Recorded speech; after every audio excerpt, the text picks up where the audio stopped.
Lecture title: What is Genji? Rethinking Nobility, Exile, and Power in the Tale of Genji. Good afternoon, everyone. Today, I'd like to begin with a deceptively simple question. What does Genji in the Tale of Genji actually refer to?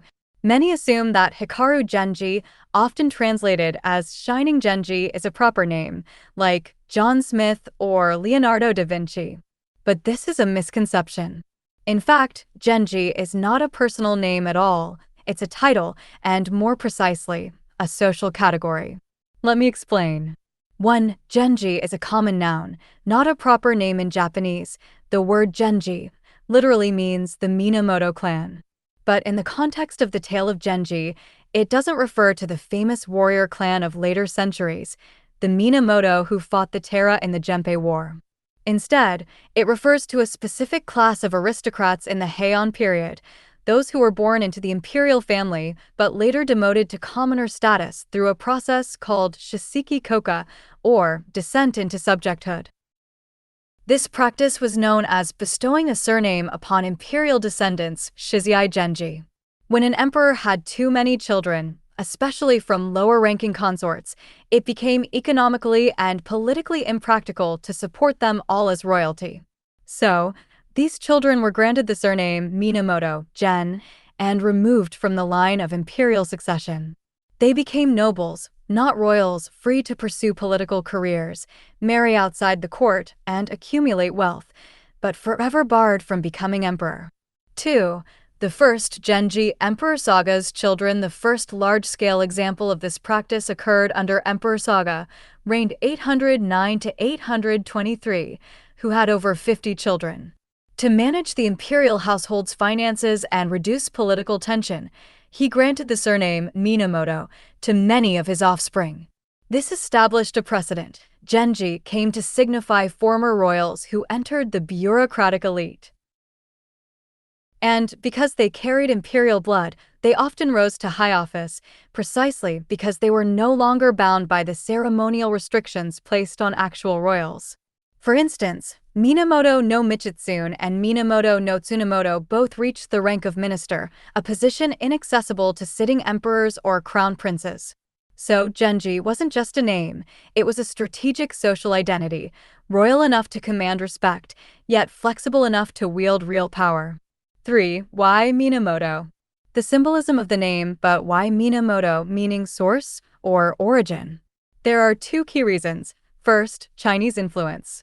In the Book of Wei, a ruler grants the surname Yuan, also meaning source, to a royal cousin, saying, "We share the same origin. Now you shall bear this name." Second, Japanese poetic cosmology. As the Edo period scholar Tanagawa Kodasek noted, Minamoto evokes Mizu no Moto, the source of a river. Just as a small spring becomes a mighty river, so too might a demoted prince become a pillar of the state. Thus, Genji carried auspicious, almost mythic connotations, a name of destiny, not disgrace. 4. Hikaru Genji, the prince who could never be emperor. Now, let's return to our protagonist. Hikaru Genji is the son of the Koretsubo emperor and a low-ranking consort. Though he possesses what a Korean physiognomist calls the countenance of an emperor, he is deliberately excluded from succession and given the surname Minamoto. This is crucial.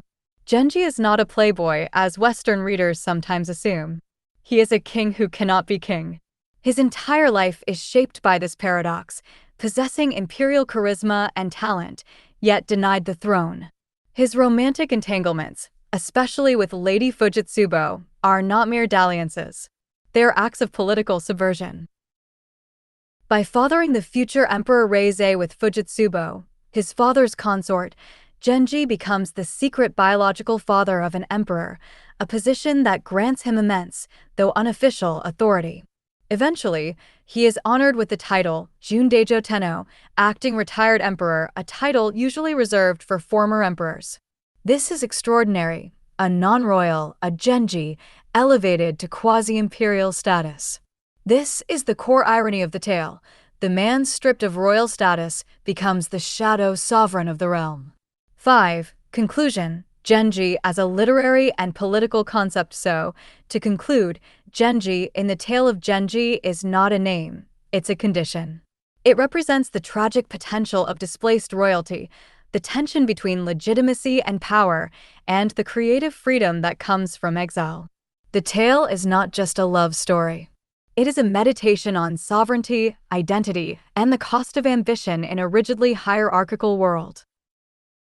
And that is why, over 1,000 years later, the Tale of Genji remains not just Japan's greatest novel, but one of the world's first psychological and political masterpieces.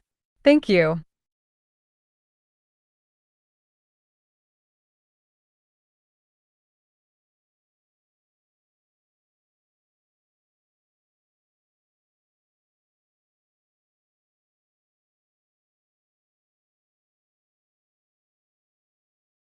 What is Monogatari in the Tale of Genji?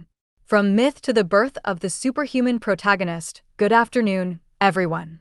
In our last session, we explored what Genji means not as a personal name, but as a social category, a former imperial prince demoted to noble status through shisei kōka, or descent into subjecthood. Today, we turn to the second key term in the title, Monogatari, often translated simply as tale or story. But what did Monogatari actually mean in Heian Japan? And how does it differ from earlier forms of narrative, such as myth? To understand this, we must go back even further to Kamigatari, or myth. 1. From Kamigatari, myth, to Monogatari, tale. Kamigatari, literally, Tales of the Gods, was the dominant narrative form before the rise of fiction. The Kojiki and Nihon Shoki are prime examples. These texts weren't just religious records, they were political charters. They explained why the Yamato lineage had the divine right to rule Japan, tracing descent from Amaterasu, the sun goddess, down through generations of emperors. But what about the other powerful clans, the Izumo, Ise, Koshi, and Suwa peoples? They too had their own origin myths, their own ancestral deities. Yet when Yamato unified Japan, these rival myths were either erased or rewritten to fit the imperial narrative. Take Susanoo, for instance. In the Kojiki, he's portrayed as a rebellious, chaotic figure exiled from heaven. But scholars believe Susanoo was originally the chief deity of Izumo, a rival power center. His demonization in the official record reflects the victor's rewriting of history. So, myth served legitimacy. It was not entertainment, it was statecraft. But by the Heian period, 794 to 1185, the age of myth had ended. The emperor's authority was no longer justified by divine revelation alone. A new literary form emerged to fill the void, Monogatari. 2. What is a mono? The birth of the superhuman. If Kamigatari is about kami, gods, then Monogatari is about mono. But what is a mono? Here, I follow the great folklorist Shinobu Oraguchi, who argued that mono refers to beings who are not quite gods, but far more than ordinary humans, what we might call superhumans. The earliest surviving monogatari is the Takedorai Monogatari, the tale of the bamboo cutter, whose heroine, Princess Kaguya, is the archetypal mono. Consider her birth. She emerges from a glowing bamboo stalk, only 3 sun tall, about 9 centimeters. Within months, she grows into a breathtakingly beautiful woman. This is not natural, it is miraculous. And she literally radiates light. The text says, her radiance filled the house so completely that even at night, no lamp was needed. When the old man felt sorrow or fatigue, merely looking at her eased his heart. This light is not just physical, it's charismatic, therapeutic, transformative. It heals emotional wounds. Yet this same light has a terrifying side. When emissaries from the moon descend to reclaim her, their brilliance is so overwhelming that armed guards collapse in awe, unable to draw their bows. As the text puts it, their light was like 10 full moons combined, so bright you could see the pores on a person's skin. Thus, the mono embodies dual power, grace and terror, healing and subjugation. 3. Hikaru Genji. Kaguya's successor. Now consider Hikaru Genji, the shining prince. Like Kaguya, Genji is described as emitting a kind of luminous aura. People call him Hikaru Kimi, the Shining One, not because he glows like a lantern, but because his presence captivates and disarms all who meet him. Even his enemies, like the proud ladies of the Kokoden faction, are said to soften in his presence. The text notes, even those who hated him could not help but smile when they saw him. This is the charisma of the Mono, a force that transcends social rank, gender, and even enmity. But here's the twist, the origin of his nickname is deliberately obscured. Early in the tale, we're told it's what people in the world call him. Yet later, a footnote claims it was the Korean astrologer who first gave him that name, and this is presented as hearsay, twice removed. They say that it is said. This double layer of rumor is crucial. It signals that the tale is self-consciously fictional. Unlike myth, which claims divine truth, Monogatari embraces ambiguity, artifice, and multiple perspectives. In other words, the Tale of Genji knows it is a story and invites us to enjoy its illusions. 4. Monogatari as post-mythic literature. So, to summarize, myth, Kamigatari sacred, political, absolute. It explains cosmic order. Tale, Monogatari secular, psychological, ambiguous. It explores human and superhuman experience. Genji is not a god, but he is more than a man. He is a fallen king, a demoted prince, a lover, a father, and ultimately, a shadow sovereign. His life is not preordained by heaven. It is shaped by desire, loss, and political cunning. This is the genius of Monogatari. It takes the grandeur of myth and transfers it to mortal beings, beings who suffer, err, and yearn. Conclusion. Why this matters: understanding Monogatari as a genre helps us see the Tale of Genji not as a quaint romance, but as a revolutionary literary experiment. It marks the moment when Japanese literature turned inward, from the deeds of gods to the inner lives of extraordinary humans. In doing so, it laid the foundation for the modern novel. 1,000 years later, we still read Genji not because he is perfect, but because he is brilliantly, tragically human, yet touched by something more. Thank you.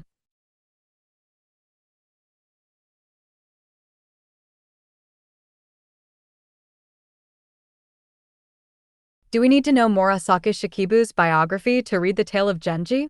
Good afternoon, everyone. In our previous sessions, we explored what Genji and Monogatari mean, not as proper names, but as literary and social concepts rooted in Heian Japan's political and mythological imagination. Today, we turn to a question that often arises in literary studies. Do we need to know the author's biography to understand her work? Specifically, must we know who Murasaki Shikibu was in order to read the Tale of Genji? My answer, perhaps provocatively, is no. We do not. Let me explain why. 1. The work exists independently of the author. Once a literary work is written and released into the world, it becomes an autonomous object. It no longer belongs solely to its author. It belongs to its readers. Think of your own reading experiences. How many of you have been moved by a novel without knowing anything about its writer?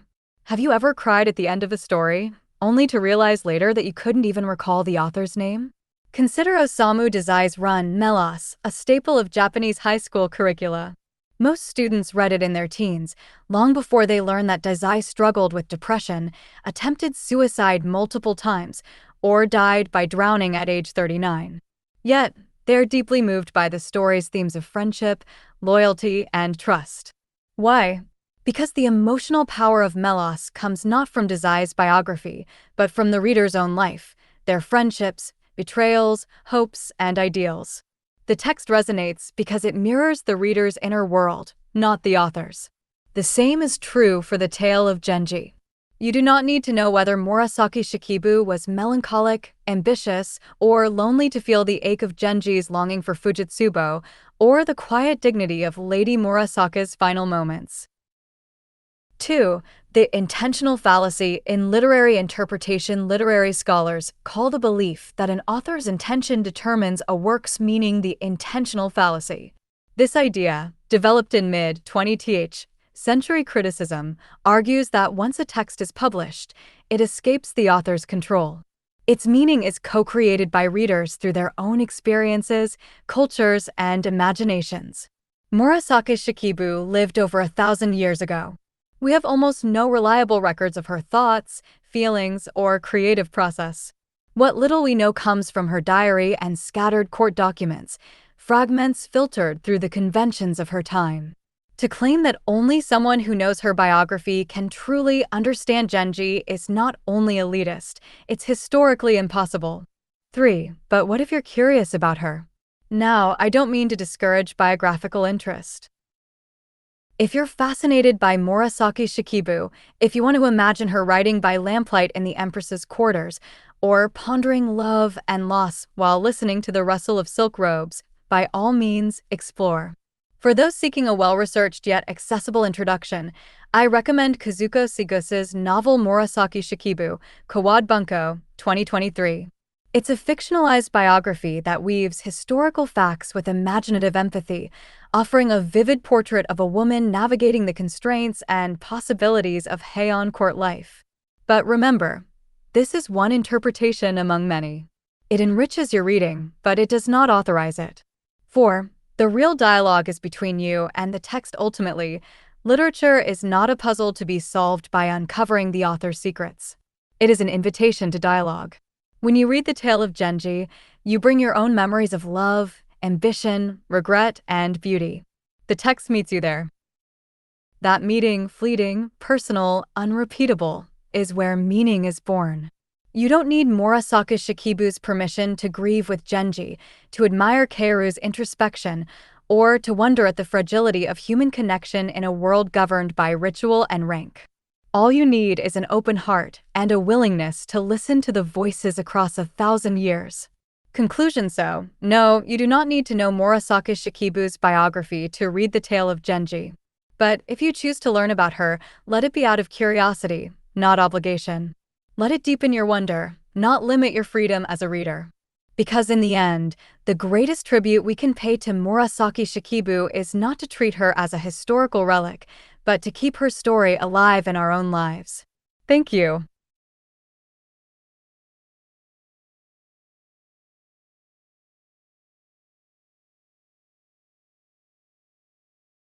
Who is really speaking at the beginning of the Tale of Genji? On narrative voice and courtly perspective, good afternoon, everyone.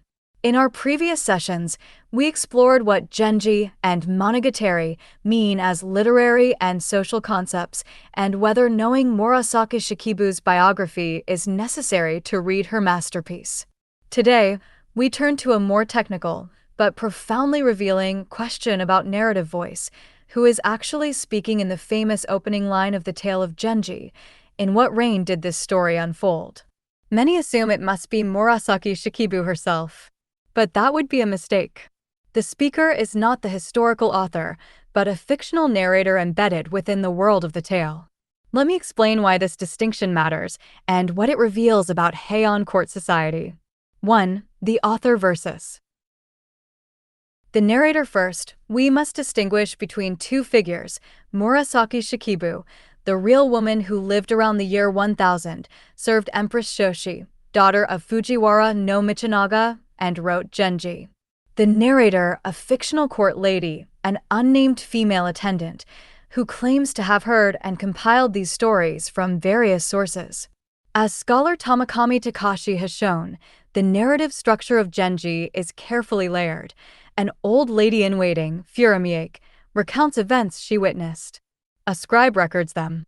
Another lady reads the text aloud with illustrations to a young princess. This is not autobiography. It is a constructed fiction, presented as oral tradition passed down among women of the inner palace. 2. Why it can't be Murasaki herself. Consider Murasaki Shikibu's actual social position. She was the daughter of a mid-ranking provincial governor, a member of the Juryo, provincial official, class.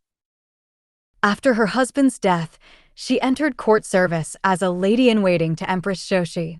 But the opening scene of the Kuritsubo chapter takes place in the inner palace, the most exclusive space in the imperial court, reserved for high-ranking consorts like the Nyogo, ladies of the third rank or above. Could a mid-ranking attendant like Murasaki have been present at such intimate moments? Almost certainly not. And yet, the narrator describes the rivalry between the Kuritsubo consort and the powerful Kokuden consort with vivid, insider knowledge. How? Because the narrator is not Murasaki, but a fictional high-ranking attendant, perhaps a tenji, lady-in-waiting of senior rank, who would have had access to these spaces. 3. The politics of honorifics, a linguistic clue here's where classical Japanese grammar becomes a detective tool. In the opening passage, the narrator uses honorific language, kigo, selectively, for the Nyogo, high-ranking consorts' respectful forms like tama and gozaru. For the koi, lower-ranking consorts like Kuritsubo, no honorifics, just plain verbs like ari carry there was. This is crucial. In Heian court culture, verb choice wasn't just grammar, it was social hierarchy made audible. The narrator treats Kuritsubo with subtle condescension. She was of no exalted lineage, yet acknowledges her extraordinary favor with the emperor. This dual perspective, critical yet sympathetic, reveals a narrator who is inside the court but not emotionally invested in Kuritsubo's fate. She observes, judges, and reports. Scholars like Kanagasaki Takashi and Miyata Kuniake have shown that such shifts in honorific usage expose the narrator's rank, bias, and physical vantage point, often that of a tenji, a senior attendant who oversees palace affairs. 4. The illusion of omniscience, unlike modern novels with all-knowing narrators, Genji restricts its viewpoint. The narrator doesn't know everything. She hears rumors, sees public scenes, and infers private feelings, but never accesses characters' innermost thoughts directly. This creates a sense of realism and restraint.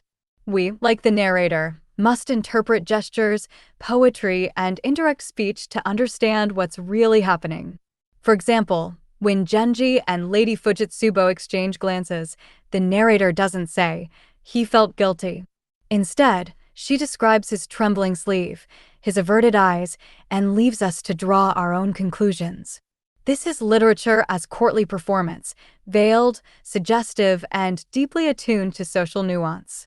5. Why this matters: understanding that the narrator is a fictional construct, a composite voice of court women, changes how we read Genji. It's not a transparent window into Murasaki Shikibu's mind.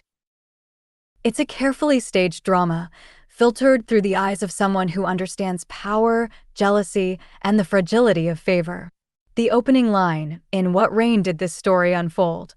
is not a historian's question. It's a storyteller's feint. By pretending uncertainty about the era, the narrator invites us into a world of rumor and memory, where truth is always partial and perspective is everything. Conclusion: so, who speaks at the beginning of the Tale of Genji? Not Murasaki Shikibu. Not an omniscient god, but a fictional court lady, wise, observant, and bound by the same hierarchies that shape the lives of her characters. Her voice is the sound of Heian aristocracy itself, elegant, restrained, and forever watching from the shadows. Thank you.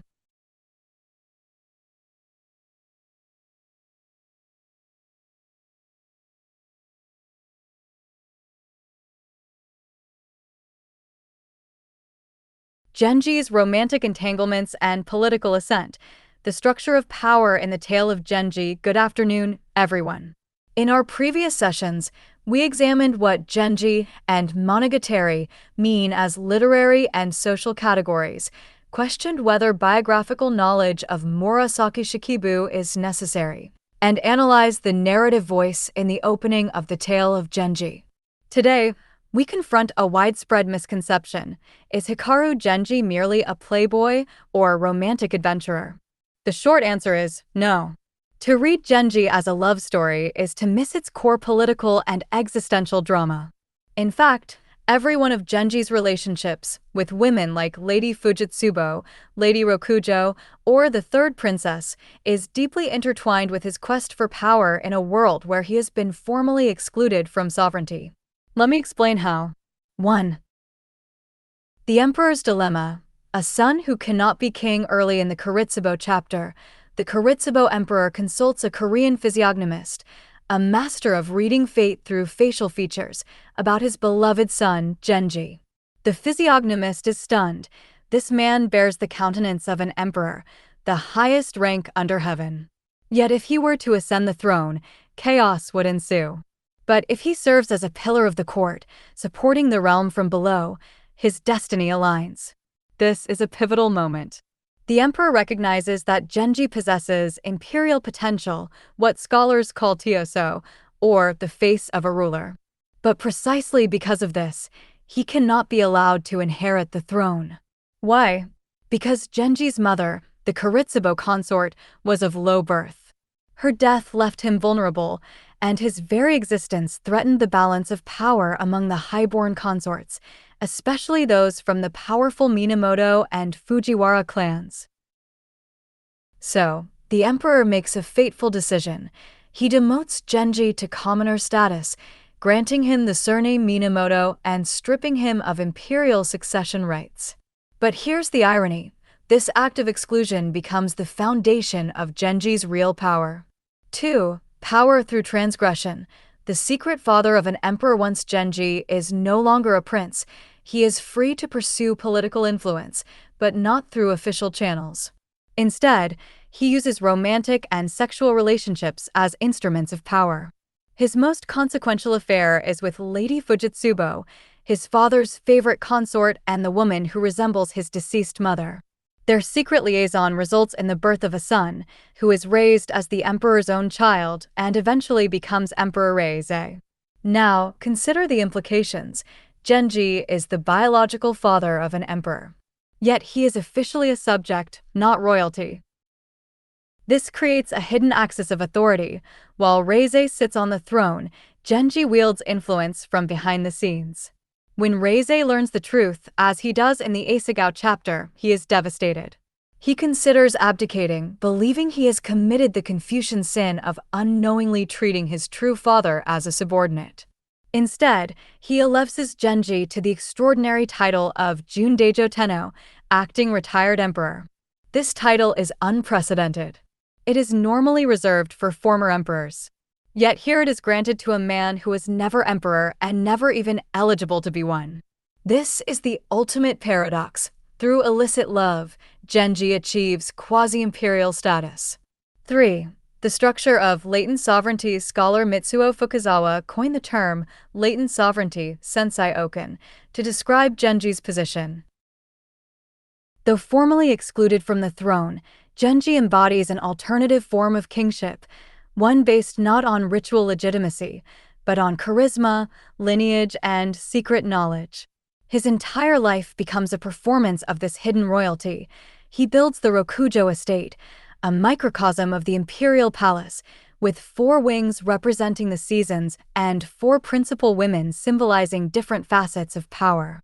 He mentors his son-in-law, Yujiri, and his grandson, Kaoru, ensuring his bloodline continues to shape court politics. Even in retirement, his presence commands reverence. In this light, Genji's affairs are not indulgences. They are strategic acts of political reclamation. 4. Why this matters. Beyond the romance, labeled to call the tale of Genji a romance is like calling Macbeth a ghost story. Yes, there are love scenes and emotional entanglements, but they serve a deeper purpose. The tale asks, what happens when a man born to rule is denied the throne? Can power be exercised without formal authority? Is legitimacy written in blood or in secrecy? These are not questions of the heart alone. They are questions of statecraft, identity, and the fragility of political order. Genji's tragedy is not that he loves too much, it's that he knows too much. He sees the hollowness of court ritual, the arbitrariness of rank, and the violence beneath elegance. And yet, he remains trapped within the system, using its tools to carve out a space of influence. Conclusion. So, to return to our original question, are Genji's relationships with women merely personal?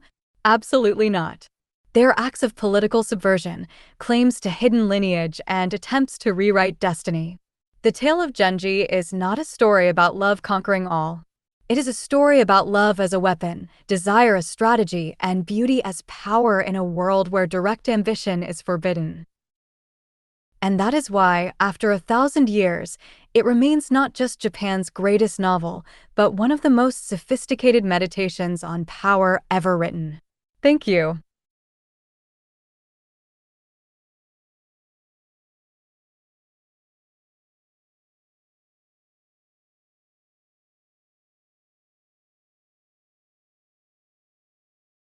Why was Lady Fujitsubo so deeply favored by the emperor?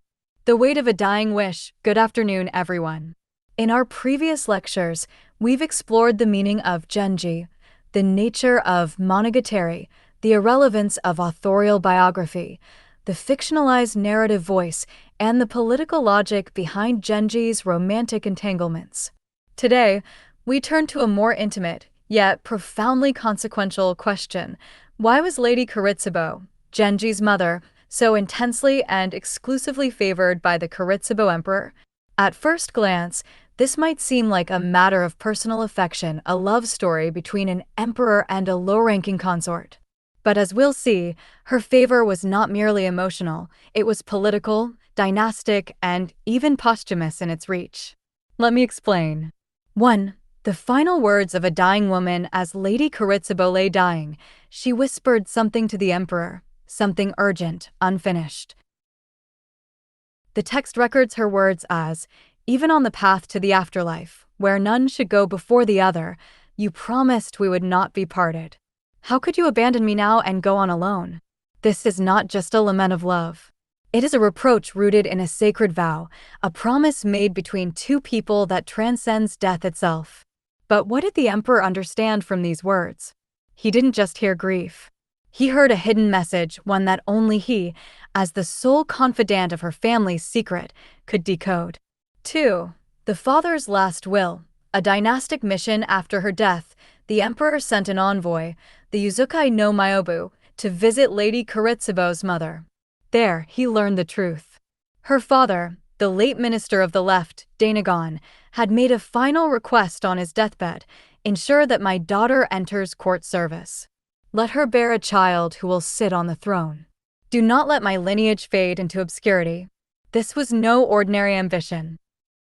In Heian politics, sending a daughter into the imperial harem was the primary path to becoming an insei, an imperial grandfather with real power.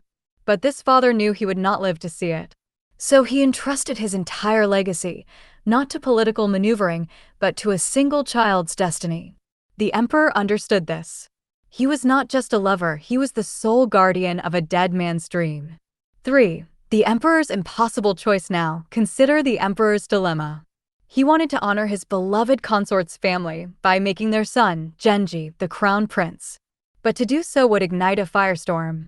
The powerful Kokuden faction, led by the emperor's own senior consort, would never accept a prince born of a low-ranking mother. The text tells us, "The first consort suspected, if his majesty does not appoint my son as heir, it must be because of that second prince." Fearing civil strife and perhaps Genji's assassination, the emperor made a heartbreaking decision. He demoted Genji to commoner status, stripping him of imperial succession rights. But this was not abandonment. It was protection. By removing Genji from the line of succession, the emperor shielded him from court intrigue. And in private, he continued to treat him as his true heir, educating him, loving him, and ensuring his survival. 4. The unspoken understanding between sovereign and consort. What makes this relationship extraordinary is the unspoken pact between the emperor and Lady Fujitsubo.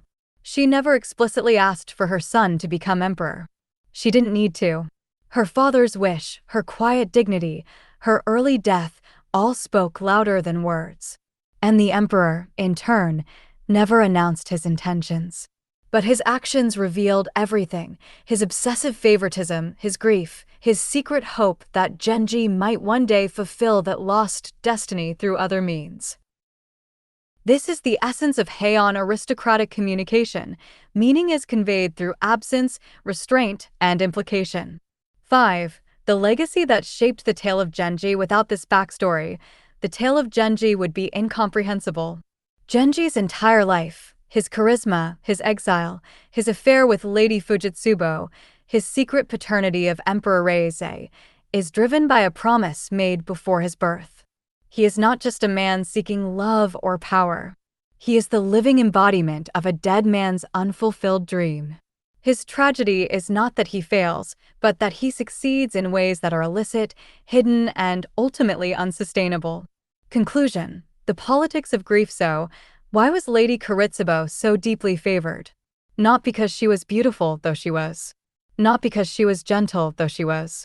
But because she carried the weight of a lineage, and the emperor saw in her, and in her son, the possibility of a different kind of sovereignty.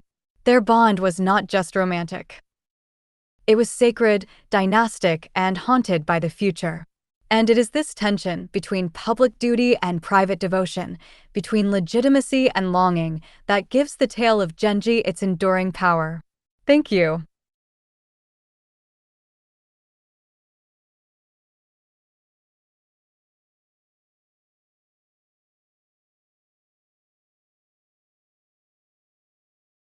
Whose perspective shapes the cart incident in the Oe chapter? Good afternoon, everyone. In our previous lectures, we've examined the meanings of Genji and Monogatari, questioned the relevance of authorial biography, analyzed the fictionalized narrator of the opening scene, explored Genji's political use of romance, unpacked the emperor's devotion to Lady Fujitsubo, and considered how narrative perspective shapes meaning in the Nowaki chapter.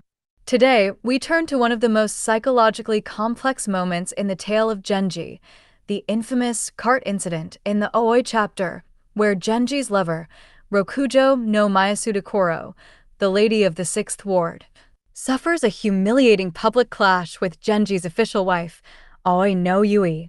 The question before us is this: from whose perspective is this scene narrated, and why does it matter?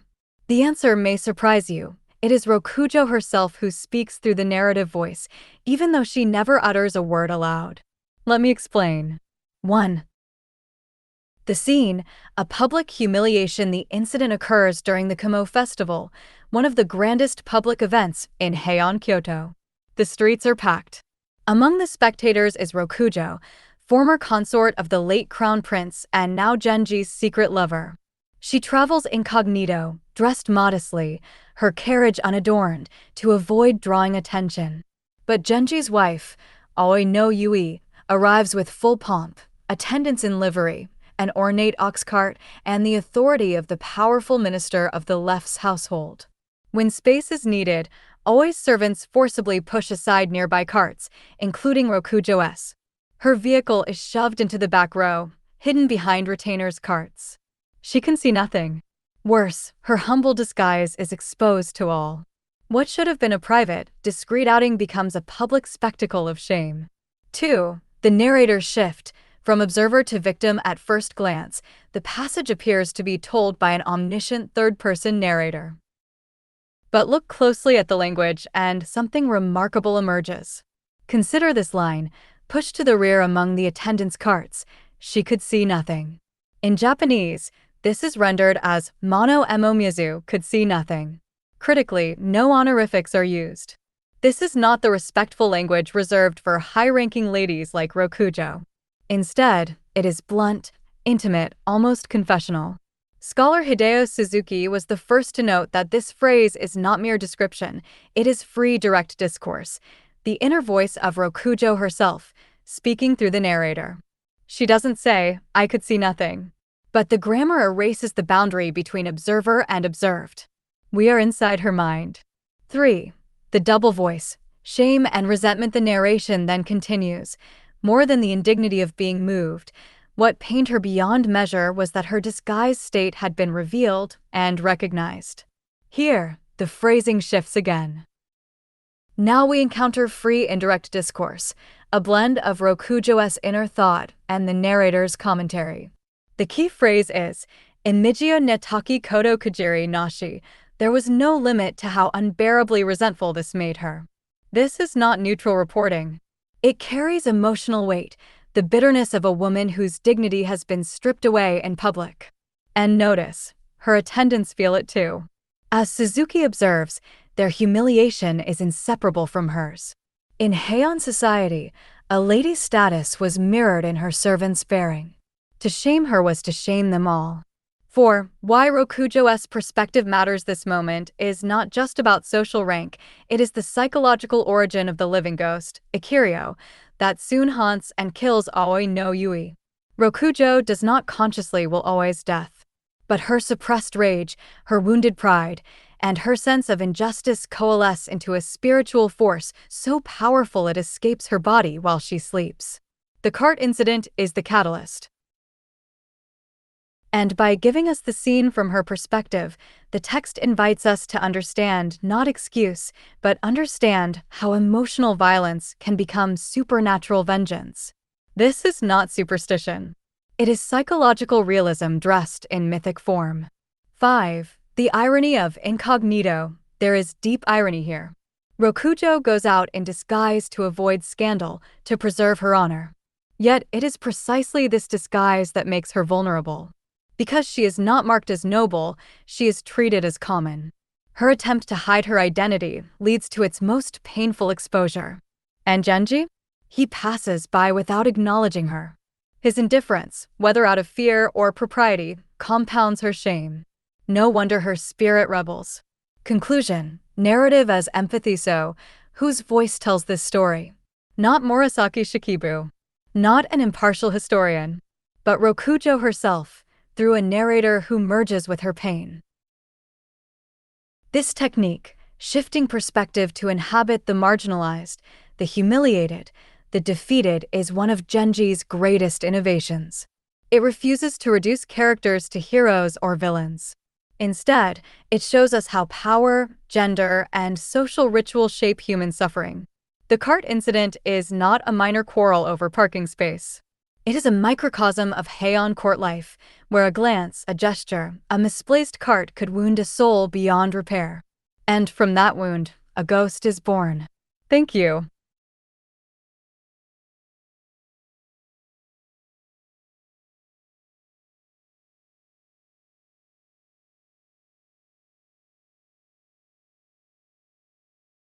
What kind of places were Suma and Akashi?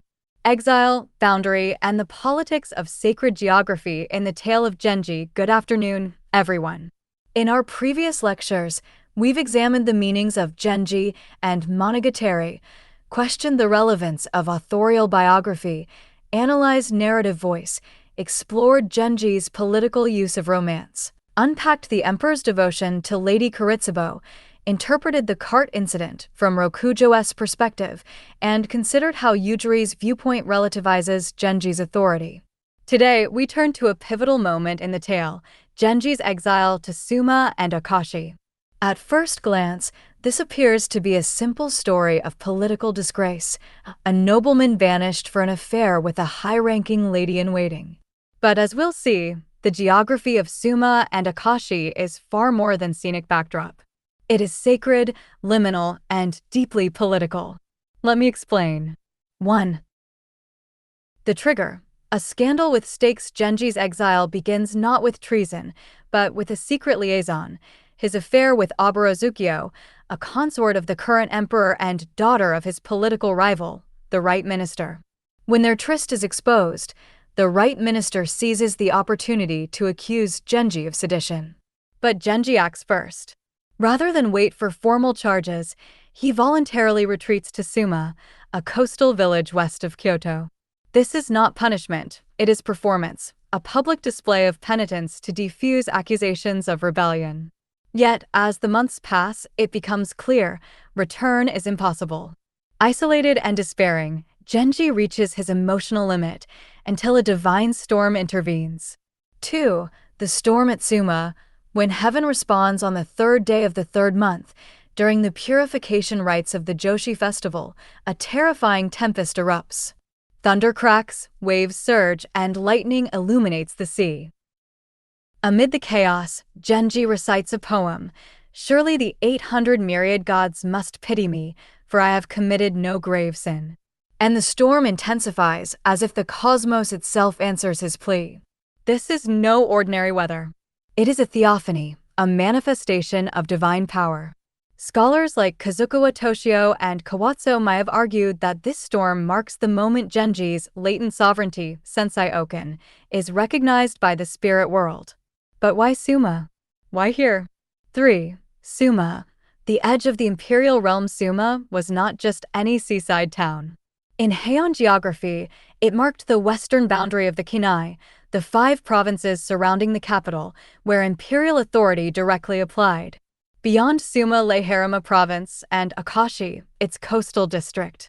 This was outside the realm, territory beyond the emperor's immediate control, associated with rebellion, exile, and spiritual danger.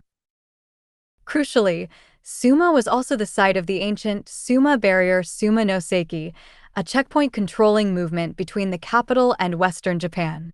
To cross it was to leave the center of civilization and risk being labeled a traitor. Thus, Genji's stay in Suma is ambiguous. He remains within the Kinai, signaling loyalty.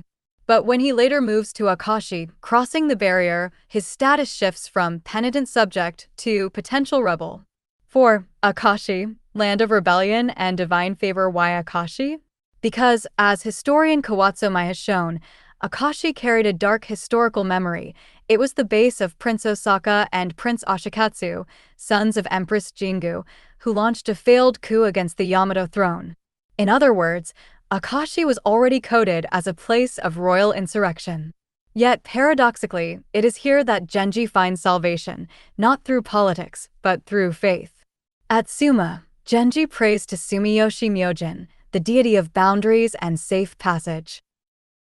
In a dream, his deceased father, the Kuritsubo Emperor, appears and commands, "Follow the guidance of Sumiyoshi. Flee the shore at once." Soon after, a messenger arrives from Akashi no Nudo, a retired provincial governor, who claims he too had a dream. The gods instructed him to welcome a noble exile. This is no coincidence. Both dreams are orchestrated by Sumiyoshi, the god who governs the threshold between worlds. 5. The sacred logic of Sumi and Suma. Here, linguistics reveals deeper meaning. The names Suma and Sumiyoshi share the root sumi, which means edge, corner, or periphery. In ancient Japanese cosmology, the capital, Kyoto, was the center of the world. The further one traveled east to Azuma, west to Satsuma, the closer one came to the Suma, edge of civilization. Thus, Suma equals the edge, and Sumiyoshi equals the deity of the edge. But edges are not just spatial. They are spiritual thresholds. They are places where the human and divine worlds intersect, where ancestors speak, and where fate can be rewritten. Genji's exile is not merely political banishment.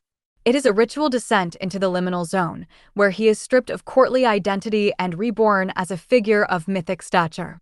6. The birth of a new lineage in Akashi. Genji meets the governor's daughter, an intelligent, cultured woman of provincial nobility. Their union produces a daughter who will later become Empress Akashi, mother of the next emperor. This is the ultimate reversal. The man denied the throne due to his mother's low birth fathers a daughter whose son will sit on the throne through her. The Kuritsubo lineage returns to imperial power. All of this unfolds not in the capital, but in the external world beyond the reach of Fujiwara control. Conclusion: exile as transformation. So, what kind of places were Suma and Akashi? They were political boundaries, marking the limit of imperial authority, sacred thresholds, where gods and ancestors intervene in human affairs, sites of rebirth, where fallen nobles become founders of new dynasties. Genji's exile is not a fall from grace. It is a descent into the mythic, where he sheds the constraints of court ritual and emerges as a sovereign of another order, one sanctioned not by law, but by heaven. And it is this transformation that makes his eventual return not just a restoration, but a reconquest. Thank you.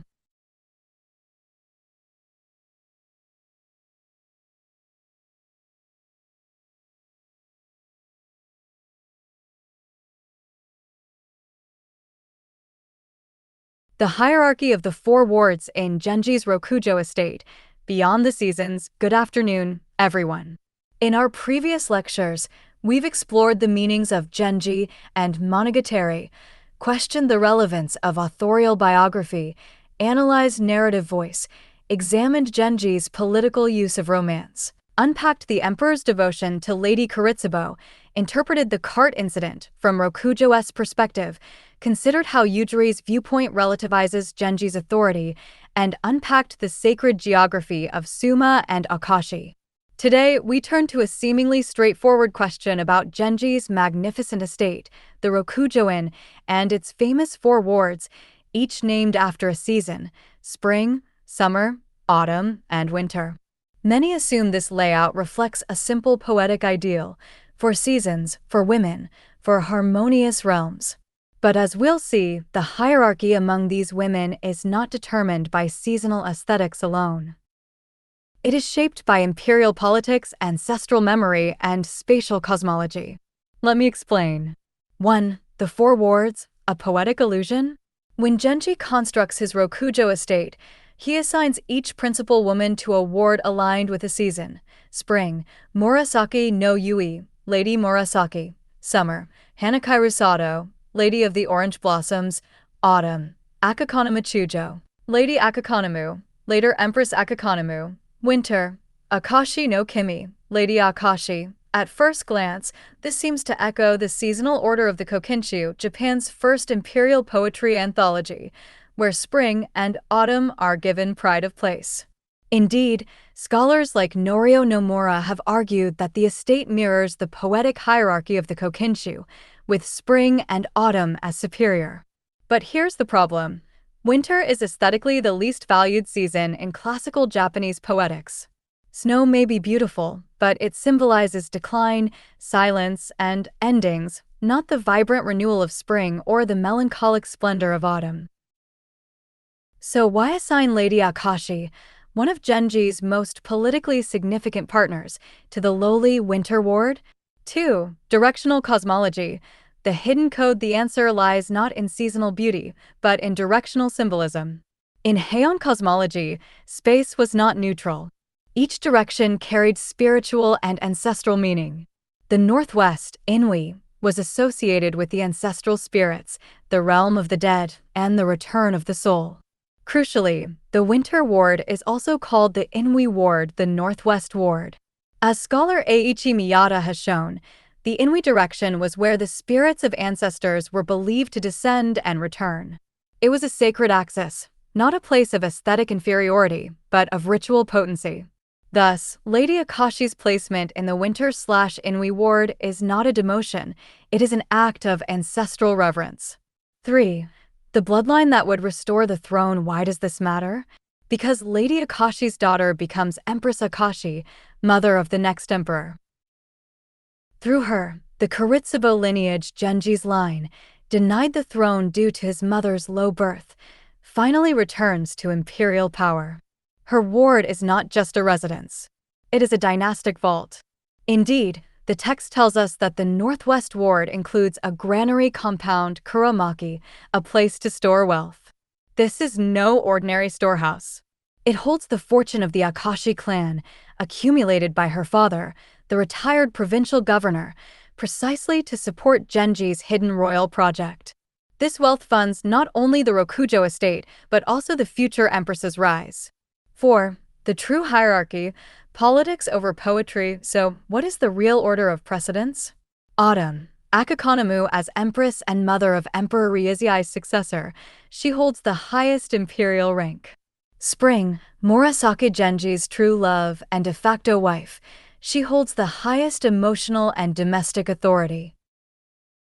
Winter. Akashi, though lowest in court rank, she carries the future of the bloodline, making her spiritually and dynastically central. Summer. Hikaru Genji, a beloved but politically marginal figure, she occupies the least consequential position. Notice, seasonal beauty does not dictate status.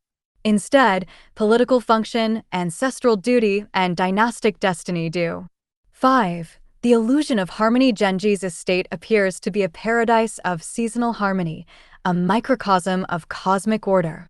But beneath this poetic surface lies a carefully calibrated political machine. Each woman is placed not for her charm, but for her role in Genji's grand design, to restore his father's broken dream through indirect, yet irreversible, means. The Rokujo estate is not a retreat from power. It is a shadow court, a parallel imperial structure built outside the palace walls. Conclusion. Beyond the seasons. So, to conclude, the four wards of the Rokujo estate are not ranked by seasonal preference. They are arranged according to Heian's spatial cosmology, ancestral veneration, and dynastic strategy. Lady Akashi's winter ward, far from being a sign of neglect, is the spiritual and political cornerstone of Genji's legacy. And in this, we see once again, the Tale of Genji is not a romance. It is a blueprint for latent sovereignty written in poetry, built in architecture, and sealed in blood. Thank you.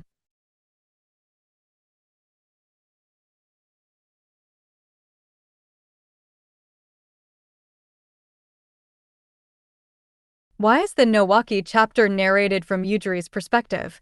The relativization of Genji's authority. Good afternoon, everyone. In our previous lectures, we've explored the meanings of Genji and Monogatari, questioned the relevance of authorial biography, analyzed the fictionalized narrator of the opening scene, examined Genji's political use of romance, unpacked the emperor's devotion to Lady Fujitsubo, interpreted the cart incident from Rokujo's perspective, considered how narrative voice shapes meaning in the Nowaki chapter, and unpacked the sacred geography of Suma and Akashi. Today, we turn to a subtle but crucial question about narrative structure in the Nowaki Autumn Gale chapter, the 9th chapter of the so-called Yuga Tenjo, 10 chapters centered on Lady Yuga. Why is this chapter narrated through the eyes of Yujiri, Genji's young son, and what does this shift in perspective reveal about the tale's deeper design? Let me explain. 1. The Nowaki chapter in context. The Nowaki chapter is part of a sequence that begins with Hatsune first song and continues through Kocho butterflies, Hataru fireflies, Tokonatsu enduring summer, and Kagaribi bonfire, culminating in Nowaki. This sequence traces the seasonal cycle within Genji's magnificent Rokujo estate, a microcosm of imperial order, where each principal woman occupies a ward aligned with a season. It suggests a cyclical, eternal harmony: spring, summer, autumn, winter, and back again. But here's the problem: the cycle breaks. After Nowaki Autumn, there is no winter chapter to complete the circle. Instead, the narrative jumps to the Miyuki Imperial Visit chapter, a single, isolated episode, before moving into the next phase of the tale. This rupture is not accidental.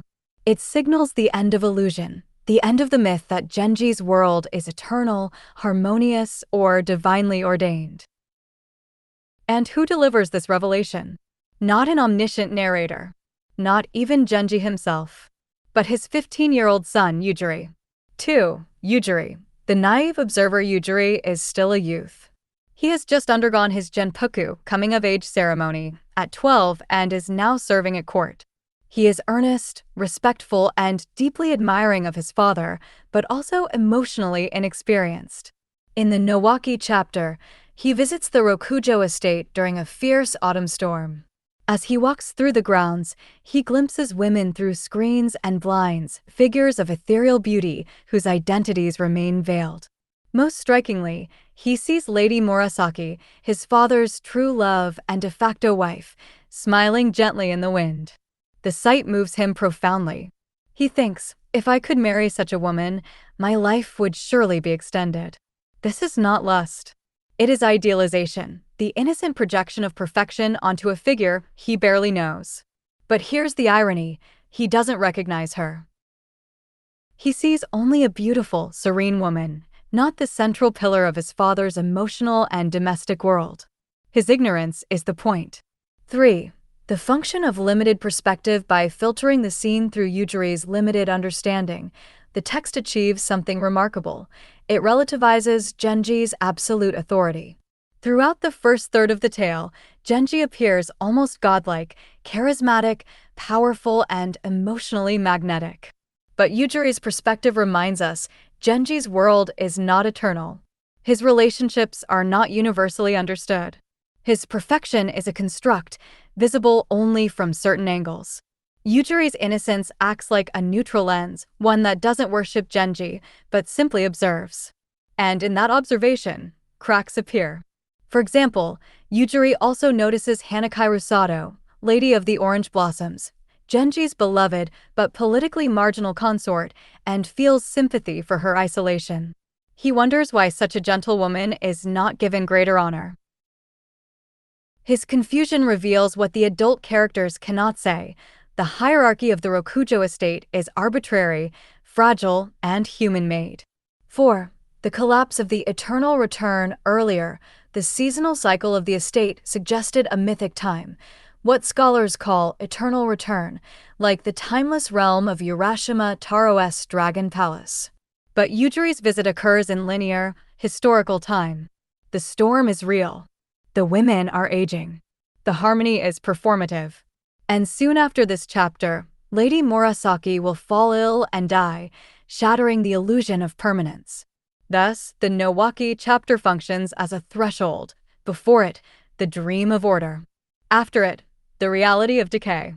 And it is Yujiri, caught between childhood and adulthood, who stands on that threshold, unaware of the abyss opening beneath him. 5. Why not use peeking as a social practice? Some might assume that kaimami, peeping through blinds, was a common practice in Heian court life. But this is a misconception. In reality, highborn women were strictly secluded. They were educated at home by private tutors, like Sei Shonagon or Murasaki Shikibu herself, and only seen by male relatives or husbands. To be peeked at by a stranger, even a noble youth, would have been a grave breach of decorum. Therefore, the kaimami scenes in Genji are not social realism, they are literary devices. They allow the narrator to reveal inner beauty without direct dialogue, create tension between public propriety and private desire, emphasize the elusiveness of truth. In Yujiri's case, the peeping underscores his distance from the emotional core of the household. He sees, but does not understand. And that gap is where the reader's reflection begins. 6. A parallel to modern narrative techniques. This technique is not unlike what we see in modern literature. Consider Natsume Soseki's Bachin or Sanshiro, novels told through the eyes of naive young men whose limited understanding forces readers to infer deeper truths. Or think of detective fiction.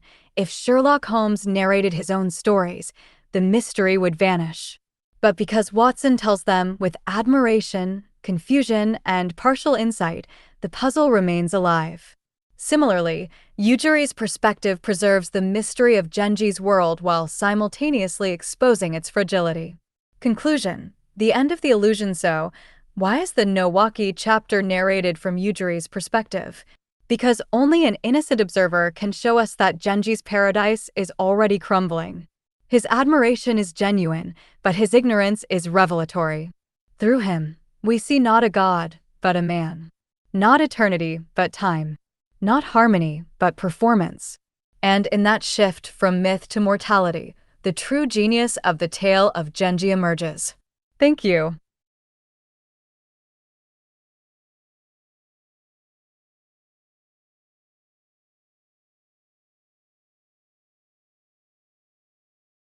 Why can't Genji carry Lady Fujitsubo across the river of death? The conflict between Buddhist doctrine and folk belief in the Tale of Genji. Good afternoon, everyone. In our previous lectures, we've explored the meanings of Genji and Monogatari, questioned the relevance of authorial biography, analyzed narrative voice, examined Genji's political use of romance, unpacked the emperor's devotion to Lady Fujitsubo, interpreted the cart incident from Rokujo's perspective, considered how Yujiri's viewpoint relativizes Genji's authority, and unpacked the sacred geography of Suma and Akashi. Today, we turn to a haunting moment near the end of Genji's life, one that reveals a profound tension at the heart of Heian's spirituality. Why does Genji lament that he will never see Lady Fujitsubo again, not even in dreams, after her death? And why does this despair stem from a folk belief about the river Sanzu? Let me explain. 1. The final lament. I will never see her again. After Lady Fujitsubo's death, Genji is consumed by grief, but not the usual kind. He doesn't mourn her loss alone. He mourns something more specific. Even in dreams, she does not appear to me. Surely, this means I will never meet her again, not in this world, nor the next. This is not poetic exaggeration. It reflects a deeply held folk belief about the afterlife, one that directly contradicts official Buddhist doctrine. What was this belief? 2. The folk belief. The first lover carries you across the river. In Heian folk cosmology, it was widely believed that when a soul reaches the river Sanzu, the Japanese equivalent of the Styx or the Ganges, it must cross to enter the afterlife. But there is no bridge. Instead, the soul must be carried across on the back of its first lover. This belief appears in texts like the Kanjaku Monogatari and is echoed in later no plays. The logic is intimate and emotional. Your first love defines your spiritual bond for eternity. Now, consider Lady Fujitsubo's situation. Her first and only lover was the Kuretsubo Emperor, Genji's father. Though she later had a secret affair with Genji, that relationship was illicit, hidden, and secondary. Therefore, according to folk belief, it is the emperor, not Genji, who will carry her across the river Sanzu. For Genji, this means he has no claim on her in the afterlife. Their bond, however profound, is earthly and temporary. Even in death, she belongs to another man. Hence his despair. She will not come to me, not even in dreams, because she is already beyond my reach. 3. The Buddhist counter-narrative, 49 days and rebirth. But here's the conflict. Official Buddhism teaches something entirely different. According to Pure Land and Tendai doctrine, the soul does not immediately enter the afterlife. Instead, it enters an intermediate state called Chu Bardo in Tibetan Buddhism, which lasts 49 days. During this time, prayers and rituals can influence the soul's rebirth. Crucially, there is no first lover who carries you across a river. That idea is absent from sutras. The river Sanzu itself is a syncretic invention, a blend of Chinese underworld mythology and Japanese folk tradition. So why does Genji believe in it? Because folk belief was more emotionally compelling than doctrinal orthodoxy. For ordinary people, and even aristocrats like Genji, the abstract mechanics of karma and rebirth felt distant. But the image of being carried across a dark river by the one you loved? That was visceral, personal, and heartbreaking. 4. The tragedy of spiritual incompatibility. This creates a tragic irony. Lady Fujitsubo, as a devout Buddhist, likely prepared for death through meditation, scripture, and ritual. She may have aimed for rebirth in the pure land of Amida Buddha, where all distinctions of earthly love dissolve. But Genji clings to the folk model, a personal, romantic reunion in the afterlife. Their spiritual paths diverge at the very moment they should converge. And so, his grief is not just for her death, but for the impossibility of shared transcendence. 5. A contrast with Lady Murasaka. Compare this to Genji's reaction to Lady Murasaka's death. When Murasaka dies, Genji is devastated, but he finds solace in the belief that she has attained rebirth in the Pure Land. Why? Because Murasaka's first and only lover was Genji himself. According to folk belief, he would carry her across the river Sanzu. Their bond extends into the afterlife. Thus, while Fujitsubo's death leaves him spiritually abandoned, Murasaka's death offers hope, even reunion. This contrast reveals the emotional logic beneath the tale's metaphysics. 6. The syncretic soul of Heian Japan. What this episode shows us is that Heian spirituality was not monolithic. It was a layered tapestry, official Buddhism, taught in temples, practiced by monks, focused on liberation from desire. Folk belief, lived in households, shaped by emotion, centered on personal bonds beyond death. Shinto cosmology, honored ancestral spirits, revered natural thresholds like rivers and mountains. The Tale of Genji does not choose one over the others. Instead, it dramatizes their tension, showing how human beings navigate conflicting visions of the afterlife when faced with loss. Conclusion: love, death, and the river between worlds. So, why can't Genji carry Lady Fujitsubo across the river Sanzu? Because she was never truly his, not even in death. Their love was beautiful, transformative, and politically consequential. But it was also illicit, asymmetrical, and ultimately unfulfilled.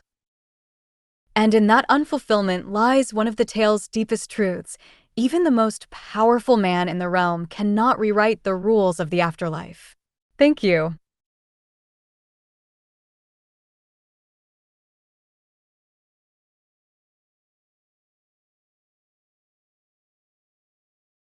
Where did Lady Murasaki's soul go after death?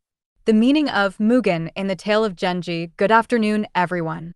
In our previous lectures, we've explored the meanings of Genji and Monogatari, questioned the relevance of authorial biography, analyzed narrative voice, examined Genji's political use of romance, unpacked the emperor's devotion to Lady Fujitsubo, interpreted the cart incident from Rokujo's perspective, considered how Yujiri's viewpoint relativizes Genji's authority, unpacked the sacred geography of Suma and Akashi, reevaluated the hierarchy of the four wards, and examined the tension between folk belief and Buddhist doctrine in the case of Lady Fujitsubo. Today, we turn to a quieter, but no less profound, moment: the death of Lady Murasaki, Genji's beloved wife and emotional anchor. Specifically, we ask, where did her soul go after death? And why does Genji find solace, not despair, in her absence? Let me explain. 1. The final scene, a death without regret. When Lady Murasaki dies, the text describes her face as luminous, serene, and utterly free of worldly attachment. Her complexion was strikingly white, as if glowing, with an expression of complete detachment, as though she had left behind all concern for this world. This is not a tragic death. It is a peaceful release, what Buddhist tradition calls mugen, or mind without thought. She departs not in sorrow, but in stillness. And Genji, though heartbroken, does not lament her loss in the same way he did for Lady Fujitsubo. Why? Because he believes she has attained rebirth in Amida Buddha's Pure Land. 2. The dream that never comes. Recall that after Lady Fujitsubo's death, Genji was tormented by her absence, even in dreams. He cried out, "She does not appear to me, not even in dreams. Surely this means I will never see her again." But with Murasaki, the opposite is true. Her silence is not abandonment, it is confirmation. As scholar Kyoko Mizuta observes, in Heian Buddhist thought, if a loved one appears in dreams after death, it often means their soul is trapped in the intermediate state, cha, unable to attain liberation. Conversely, if they do not appear even in dreams, it suggests they have already crossed into the Pure Land, beyond the reach of earthly longing. Thus, Genji's quiet grief is tinged with reverence. He does not summon her spirit because she no longer needs him. She is transcended. 3. The contrast with Fujitsubo. This contrast is crucial. Fujitsubo was bound to the emperor in life, and thus, according to folk belief, to him in death. Genji had no claim on her beyond the grave. Murasaki, however, was his alone from childhood to death. She had no prior lover, no imperial ties. In the logic of the river Sanzu, it would be Genji who carries her across. Yet, in Buddhist terms, even that bond must be released. True salvation requires letting go of all attachments, even love. Murasaki's death embodies this ideal. She leaves not as a ghost, but as a bodhisattva in waiting. 4. The misconception of heaven. Here, I must address a common misunderstanding, one that persists even today. Many modern readers, influenced by Western religion, say things like, "My grandmother is watching over me from heaven." But heaven is not the same as the Buddhist Pure Land. In Japanese Buddhism, Ten, heaven, is part of the 6 realms of samsara, a temporary, impermanent state where even gods eventually die. Jodo, Pure Land, is a transcendent realm outside the cycle of rebirth, accessible through faith in Amida Buddha. So when Genji imagines Murasaki in the Pure Land, he is not picturing her in heaven as a passive observer. He envisions her liberated from suffering, free from the wheel of karma, and at peace. This is not sentimental fantasy, it is spiritual hope grounded in doctrine. 5.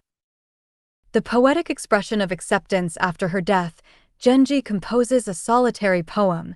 Even in dreams, your soul does not appear. Where has it gone, beyond the clouds of this world? This is not a cry of despair. It is a monologue of surrender. He does not demand her return. He acknowledges her departure. And in that acceptance, we see the culmination of Genji's spiritual journey. The man who once sought to possess beauty, power, and love now understands their impermanence. Murasaki's death is not just a personal loss, it is the final lesson in non-attachment. 6. The legacy of detachment. Lady Murasaka's passing marks a turning point in the tale. After her death, Genji withdraws from public life, builds a retreat, and prepares for his own end. Why? Because with Murasaki gone, the illusion of permanence collapses. The Rokujo estate, once a paradise of seasonal harmony, is revealed as a mortal construct. Her death is the mirror that shows Genji his own transience. Conclusion. The piece of no return. So, where is Lady Murasaka's soul? Not in dreams. Not in memories. Not even in Genji's heart. She is in the Pure Land not as a person, but as awakened awareness. And it is precisely because she is beyond reach that Genji finds peace. For in her liberation, he glimpses the possibility of his own. Thank you.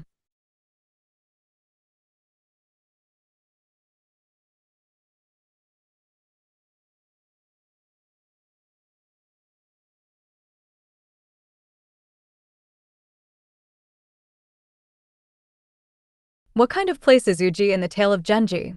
Beyond scenic beauty to the sound of turmoil. Good afternoon, everyone.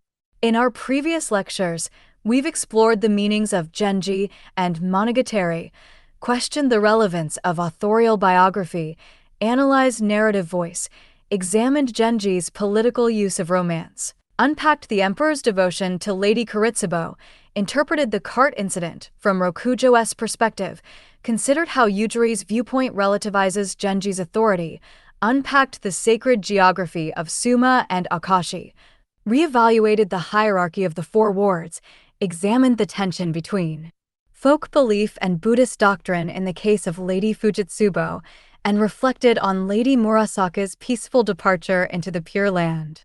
Today, we turn to a dramatic shift in the tale's setting, the move from the capital to Uji in the so-called Uji chapters, Uji Jujo. Many assume Uji is portrayed as a serene retreat, a place of mountain purple, water-clear beauty, as the classical phrase goes. But this is a profound misunderstanding. In fact, Uji in the Tale of Genji is not tranquil at all. It is a place of noise, anxiety, and spiritual unrest. Let me explain. 1. The myth of Yamashiki Suimei. The phrase Yamashiki Suimei, mountains purple, waters clear, comes from classical Chinese poetry and was adopted in Japan to describe idealized rural landscapes. Modern readers, influenced by tourism and romanticism, often imagine Uji as a peaceful villa district, perfect for contemplation, poetry, and Buddhist practice. But the text tells a different story. When the eighth prince, father of the Uji sisters, moves to Uji after his Kyoto mansion burns down, he does so not out of choice, but necessity. He lacks the funds to rebuild.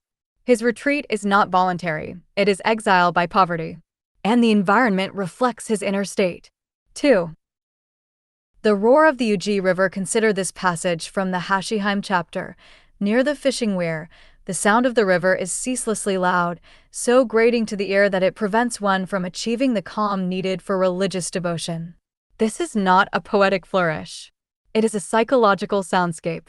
Scholar Masako Mita has shown that the sound of the Uji River is the true protagonist of the Uji chapters. Unlike the gentle streams of the capital, this river is violent, intrusive, and relentless. Its roar invades every room, disrupts meditation, and mirrors the character's inner turmoil. For the eighth prince, who seeks quietude in his final years, the river is a torment. He cannot escape its noise, just as he cannot escape his regrets over his daughter's uncertain futures. 3.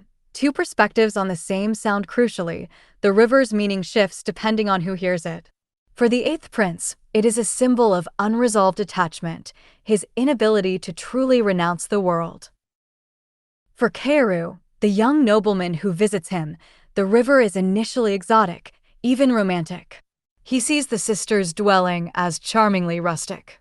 But for the sisters themselves, especially after their father's death, the river becomes a constant reminder of their vulnerability and isolation. As the text says after the prince's passing, now, for the first time, they feel the wind's violence and the strangeness of unfamiliar visitors. Their hearts tremble with fear and loneliness. The river, once merely background noise, now embodies their dread. 4. Nature as inner landscape. This is the core innovation of the Uji chapters. Nature is not scenery, it is psychology. In the earlier 60 chapters set in the capital, nature is decorative. Cherry blossoms, autumn leaves, moonlight all serve aesthetic or seasonal symbolism. But in Uji, nature is active, aggressive, and subjective. The river doesn't just flow, it judges. The wind doesn't just blow, it invades. This technique, what scholar Mita Masako calls the logic of sensation, Kankaku no Ranri, means that the external world directly manifests internal states. There is no separation between mind and environment. The river's roar is the prince's regret. The wind's violence is the sister's fear. 5. A sacred place turned profane. Historically, Uji was indeed a Buddhist site, home to Byodo-in Temple and a stop on pilgrimage routes to Kasuga Shrine. But Murasaki Shikibu subverts this sanctity. Instead of peace, she gives us spiritual dissonance. The prince tries to live as a lay monk, yet remains entangled in worldly concerns. Kaoru seeks enlightenment, yet is consumed by desire. The sisters practice devotion, yet are haunted by insecurity. Uji is not a place of liberation. It is a liminal zone, where the ideals of Buddhism clash with the realities of human emotion. 6. Why this matters. The shift to Uji marks the end of illusion in the Tale of Genji. The capital chapters depict a world of order, hierarchy, and aesthetic control. Even suffering is stylized. But Uji strips away that veneer. Here, there are no screens, no poetry contests, no imperial processions, only raw feeling, exposed by the unrelenting sound of water. It is in this noisy, imperfect space that the tale's deepest questions emerge. Can one truly renounce the world? Is compassion possible without desire? What happens when beauty meets despair? Conclusion: the truth of Uji. So, what kind of place is Uji? Not a scenic retreat. Not a spiritual sanctuary. But a theater of inner conflict, where the roar of the river drowns out the silence of enlightenment. And it is precisely this dissonance, this refusal of easy answers, that makes the Uji chapters the most psychologically profound part of the entire tale. Thank you.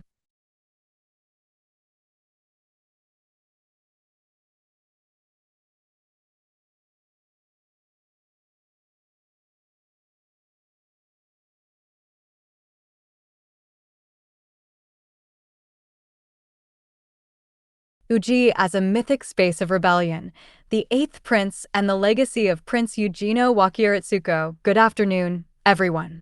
In our previous lectures, we've explored the meanings of Genji and Monogatari, questioned the relevance of authorial biography, analyzed narrative voice, examined Genji's political use of romance, unpacked the emperor's devotion to Lady Fujitsubo, interpreted the cart incident from Rokujo's perspective, considered how Yujiri's viewpoint relativizes Genji's authority, unpacked the sacred geography of Suma and Akashi, reevaluated the hierarchy of the four wards, examined the tension between folk belief and Buddhist doctrine in the case of Lady Fujitsubo, reflected on Lady Murasaki's peaceful departure into the Pure Land, and revealed how Uji is not a tranquil retreat but a place of psychological and acoustic turmoil.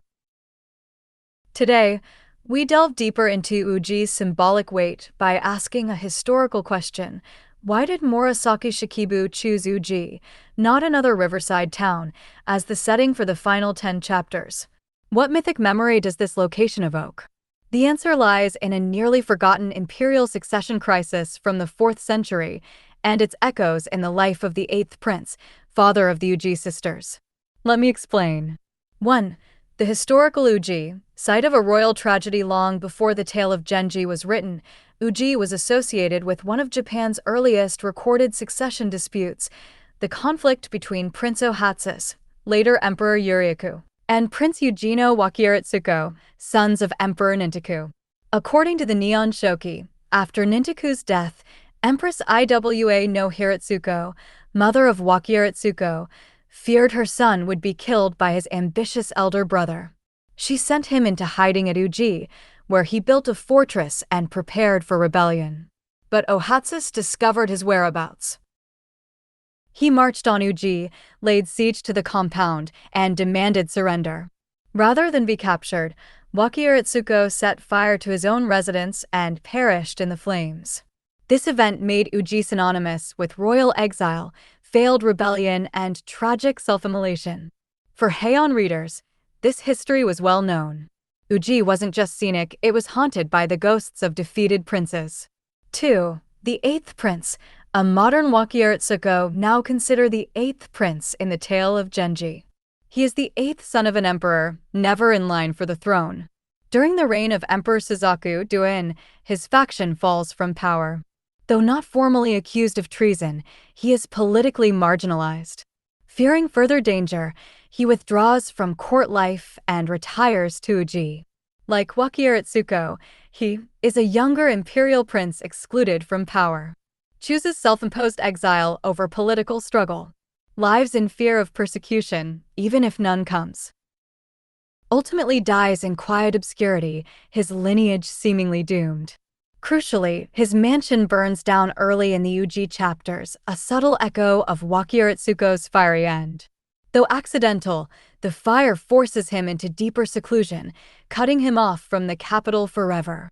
Thus, the eighth prince is not merely a pious recluse. He is a modern embodiment of Uji's mythic archetype, the fallen royal who renounces the world rather than fight for it. 3. The political subtext of renunciation in Heian ideology. True renunciation, tansei, required complete detachment from worldly affairs, including concern for one's descendants. But the eighth prince fails this test. Though he takes Buddhist vows, he remains deeply anxious about his daughter's futures. He refuses marriage proposals, fearing they will be mistreated due to their low status. His piety is compromised by paternal love. This mirrors Wakiuritsuko's dilemma. Even in exile, he sought to preserve his claim to the throne. True detachment eluded him, and it eludes the eighth prince as well.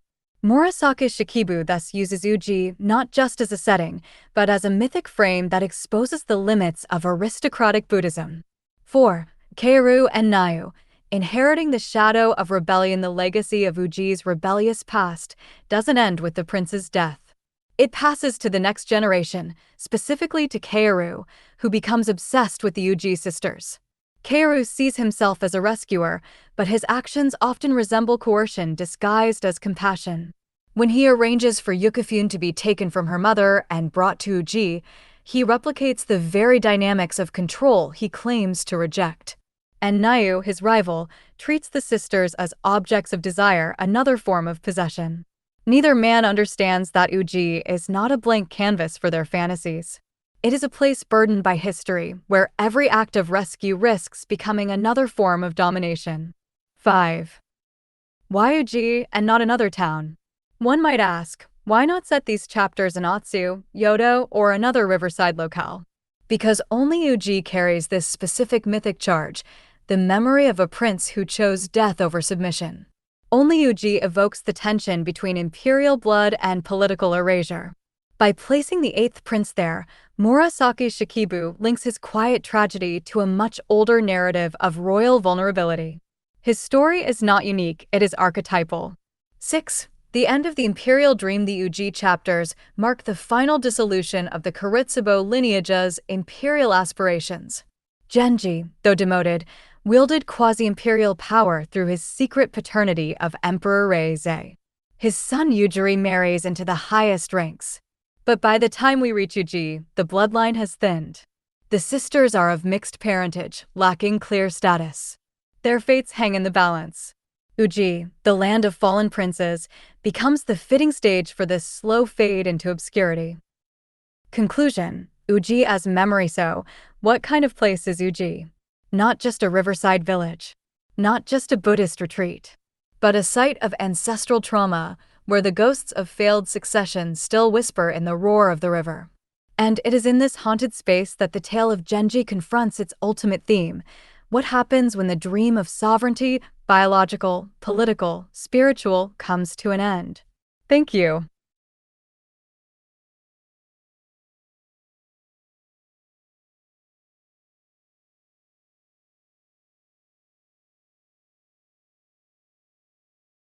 The logic of sensation, how nature becomes emotion in the Uji chapters. Good afternoon, everyone.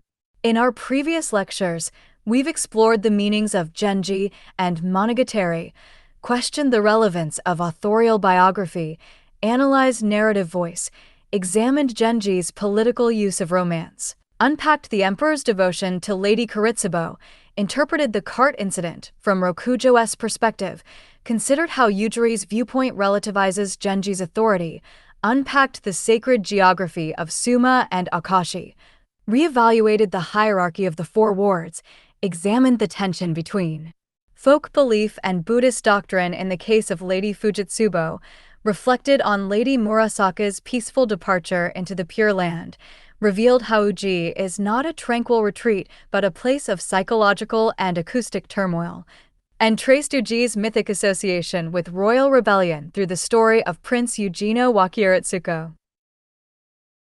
Today, we turn to a fundamental question about literary technique in the Uji chapters. How does nature function in these final chapters, not as scenery, but as a direct expression of inner life? To answer this, we must understand what scholar Masako Mita calls the logic of sensation, Konkaku no Ranri. Let me explain. 1. Beyond visual beauty, the primacy of sound in most classical Japanese literature, including the earlier chapters of the Tale of Genji, nature is primarily visual. We are invited to see cherry blossoms at dawn, autumn leaves in moonlight, snow on pine branches. These images serve aesthetic, seasonal, or symbolic purposes.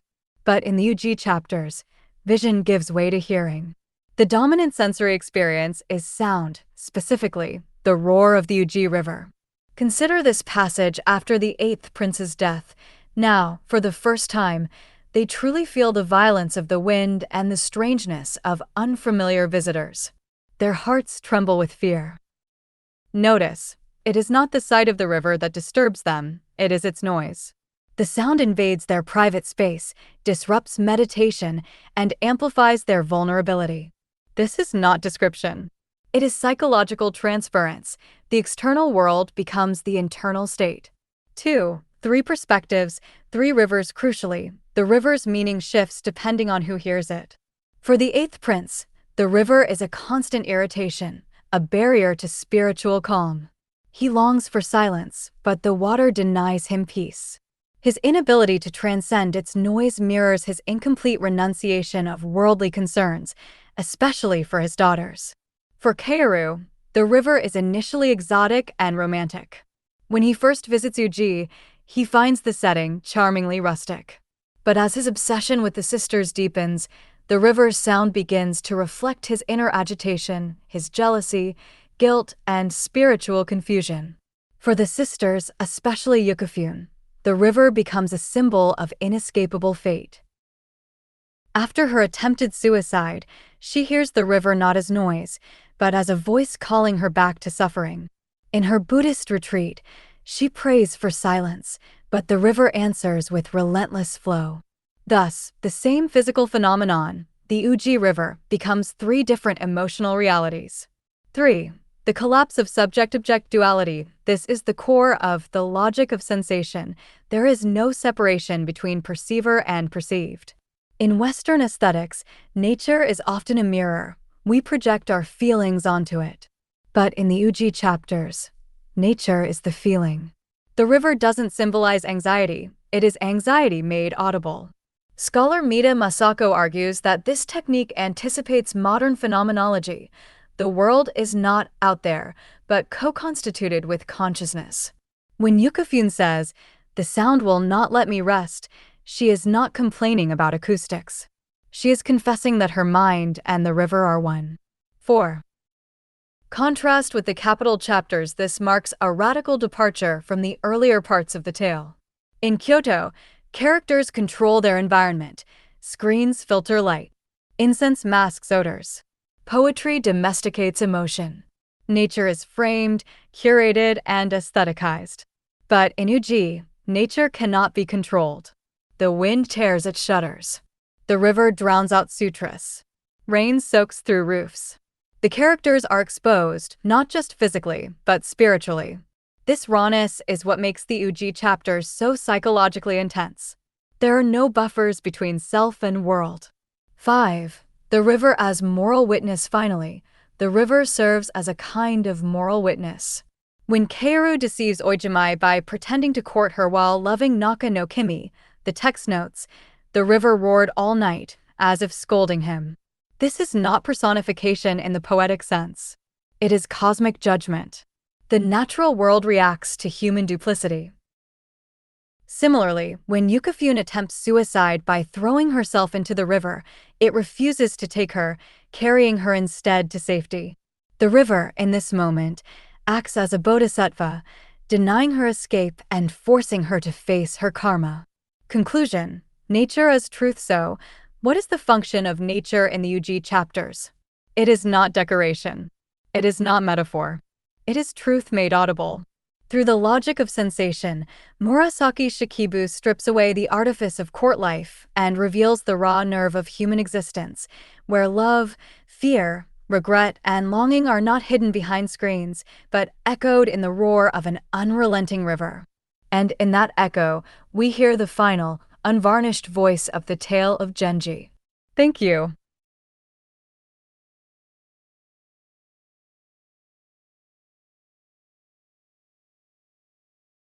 Can we truly know Murasaki Shikibu's thoughts on the impossibility of authorial intent in literary interpretation? Good afternoon, everyone.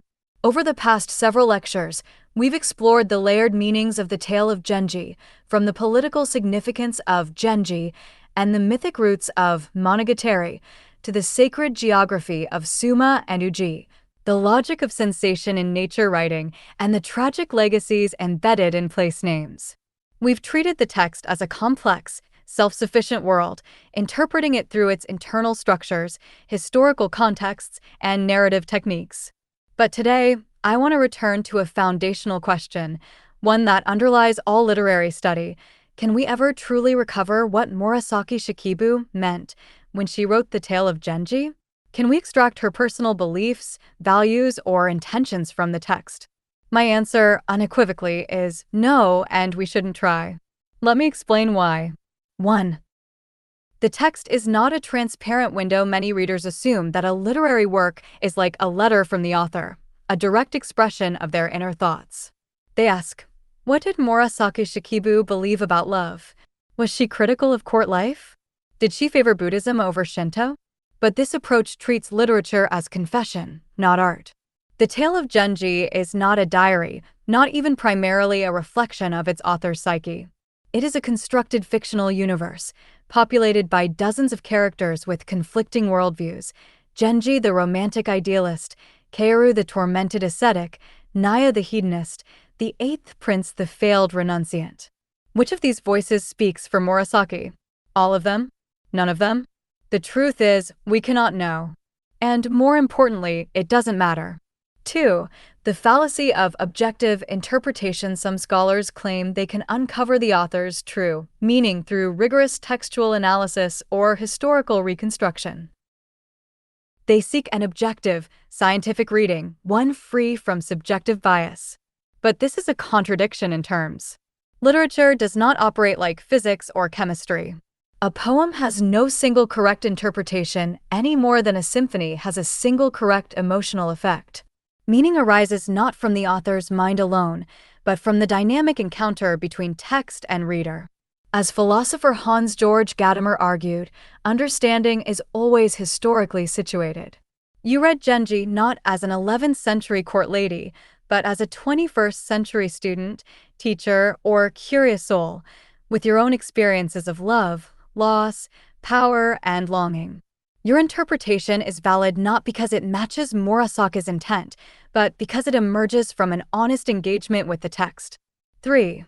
The danger of biographical reductionism. Even if we had Murasaki's complete biography, which we don't, we would still be tempted to reduce the work to the life. She was melancholic, so Genji must be pessimistic. She served Empress Shoshi, so she must have supported Fujiwara dominance. She wrote about women's suffering, so she must have been a proto-feminist. These are seductive narratives, but they are speculative projections, not evidence-based conclusions. Worse, they limit the text's possibilities. If we insist that Genji only means what Murasaki intended, we close off its capacity to speak to future generations in unforeseen ways. 4. Literature thrives on ambiguity. Consider the famous opening line, "In what reign did this story unfold?" This feigned uncertainty is not a flaw, it's a deliberate invitation to interpretive freedom. By refusing to anchor the tale in a specific historical moment, Murasaki signals that this is not history, but mythic time, a space where multiple truths can coexist. Similarly, the narrator's identity is obscured. The voice shifts between omniscience, gossip, and intimate interiority. This fluidity is not confusion, it's artistic sophistication. To demand a single, stable, authorial message is to misunderstand the very nature of literary language, which thrives on polysemy, irony, and unresolved tension. 5. What matters is the work, not the worker. Think of a cathedral. Do we need to know the name of every stonemason to appreciate its beauty? Do we require the architect's diary to feel awe beneath its vaulted ceilings? No. The building stands on its own. So too with the Tale of Genji. Its power lies not in Murasaki Shikibu's private thoughts, which are lost to time, but in the enduring architecture of its narrative, the depth of its characters, and the questions it poses about human existence. We honor Murasaki not by hunting for her hidden opinions, but by keeping her creation alive through our readings. Conclusion: let the text speak. So, can we know Murasaki Shikibu's thoughts? Perhaps in fragments, in her diary, in scattered poems. But not in the Tale of Genji. That work belongs not to her alone, but to all who read it across the centuries. Its meaning is not fixed in the past. It is continually reborn in the present. And that is not a weakness of literature. It is its greatest strength. Thank you.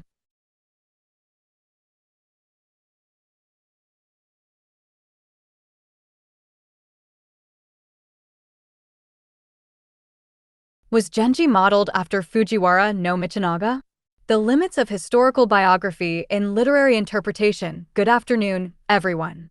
In our previous lectures, we've explored the layered meanings of the Tale of Genji, from its narrative structure and sacred geography to its psychological depth and philosophical ambiguity. We've also questioned whether we can or should seek the author's personal beliefs in the text.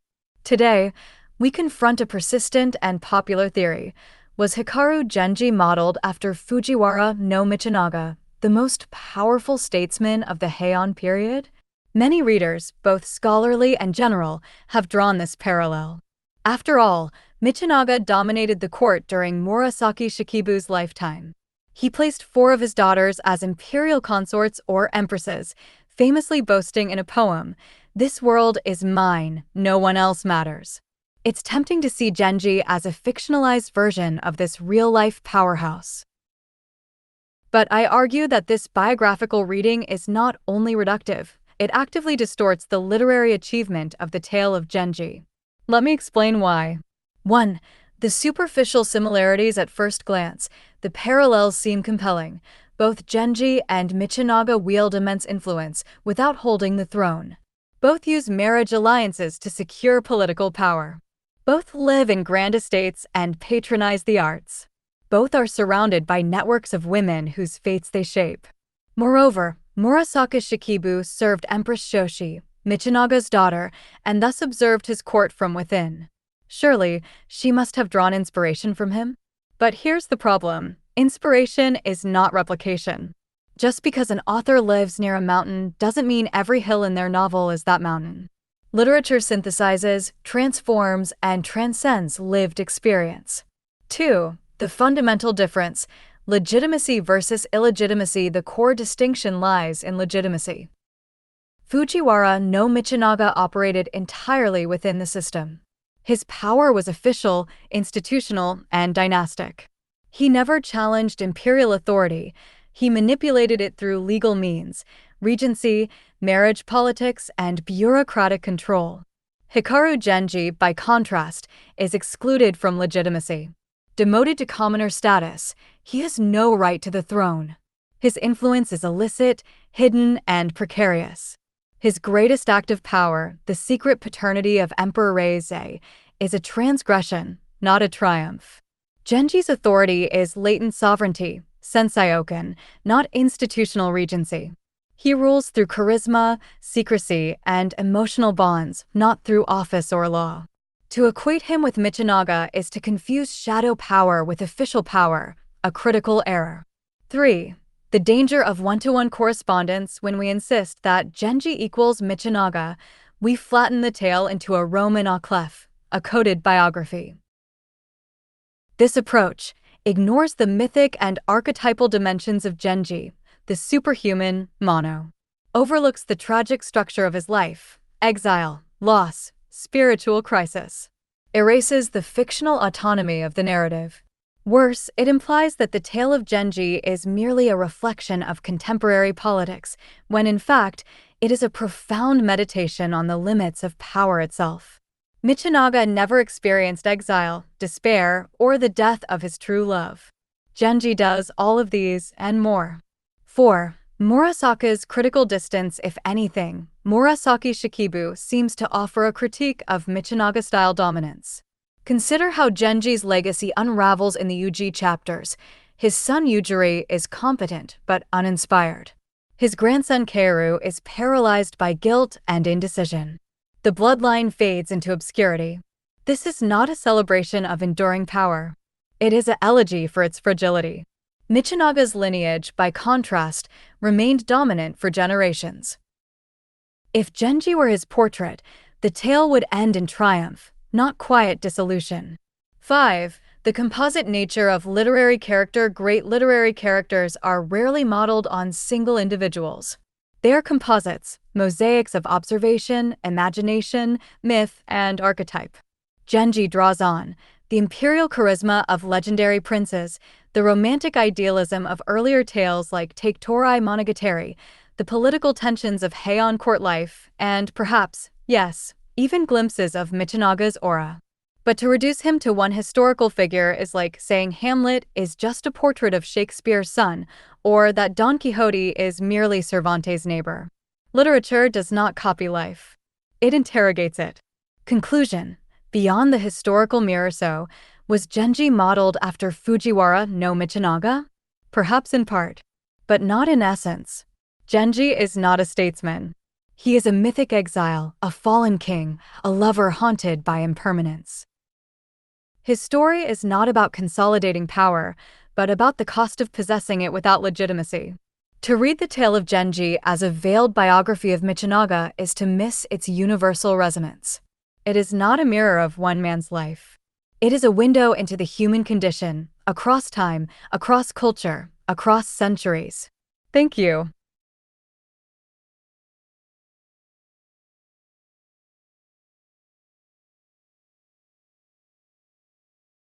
Did visiting marriage really exist in Heian, Japan? Rethinking family structure in the tale of Genji. Good afternoon, everyone.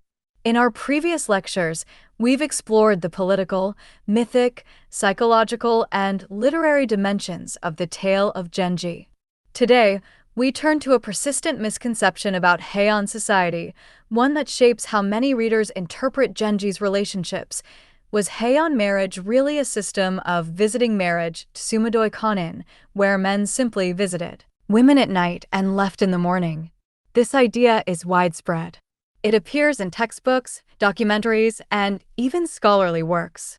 But recent research, particularly by historian Shigemasa Kumagai, has shown that this model is largely a modern myth. Let me explain what actually happened. 1. The myth of visiting marriage. The standard narrative goes like this. In Heian, Japan, couples did not live together. Husbands visited their wives at night and returned to their mothers' households in the morning. Women remained in their natal homes, raising children independently. This system, it is said, gave women unusual autonomy and explains why Genji moves freely between lovers. But this picture is deeply misleading. 2. The reality. A tiered system of marriage. Heian aristocracy practiced a strictly hierarchical marriage system with two main forms. A. Formal marriage, seiko. Cohabitation with the principal wife. The husband moved into the wife's residence after marriage.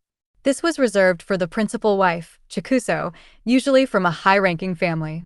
Children from this union were legitimate heirs. Example: Genji lives with Lady Aoi and later with Lady Murasaki, his de facto principal wives. B. Secondary relationships, kaso, shoso, non-cohabiting unions with concubines or lower-ranking lovers, the man visited them. These women often lived in separate residences or with relatives. Their children had lower status unless formally adopted.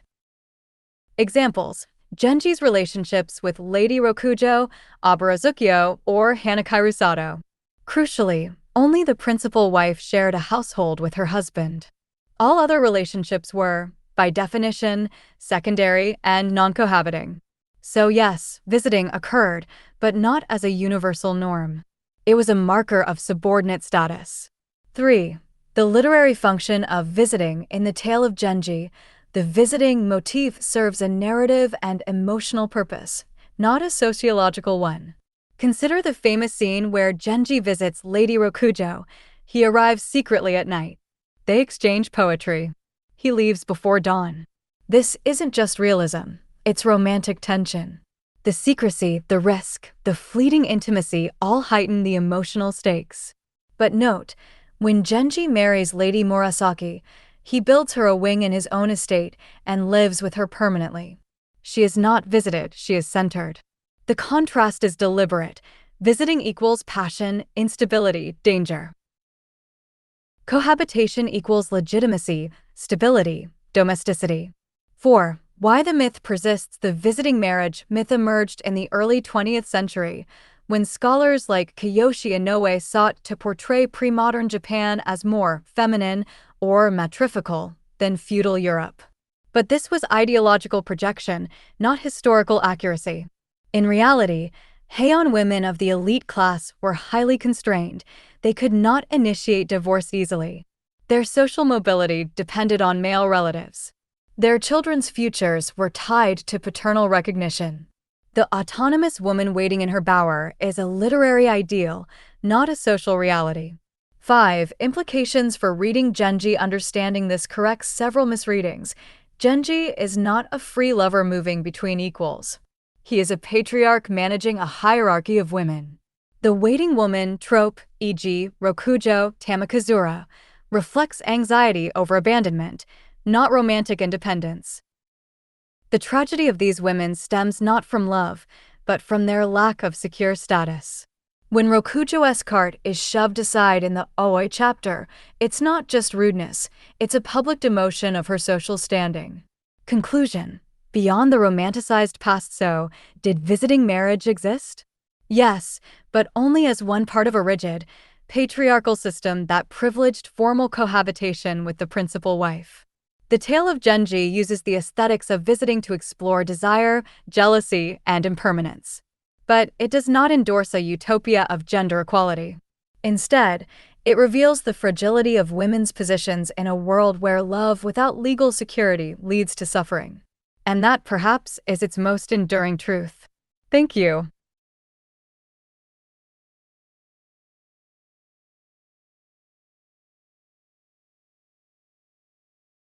What did Hikaru Genji actually look like?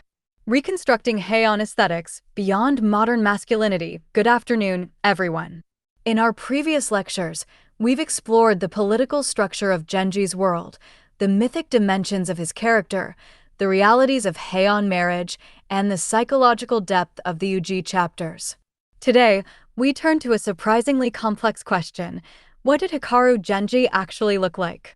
Many modern readers, especially those influenced by film, manga, or stage adaptations, imagine Genji as a tall, muscular, heroic figure, a kind of Heian-era James Bond or romantic lead in a historical drama.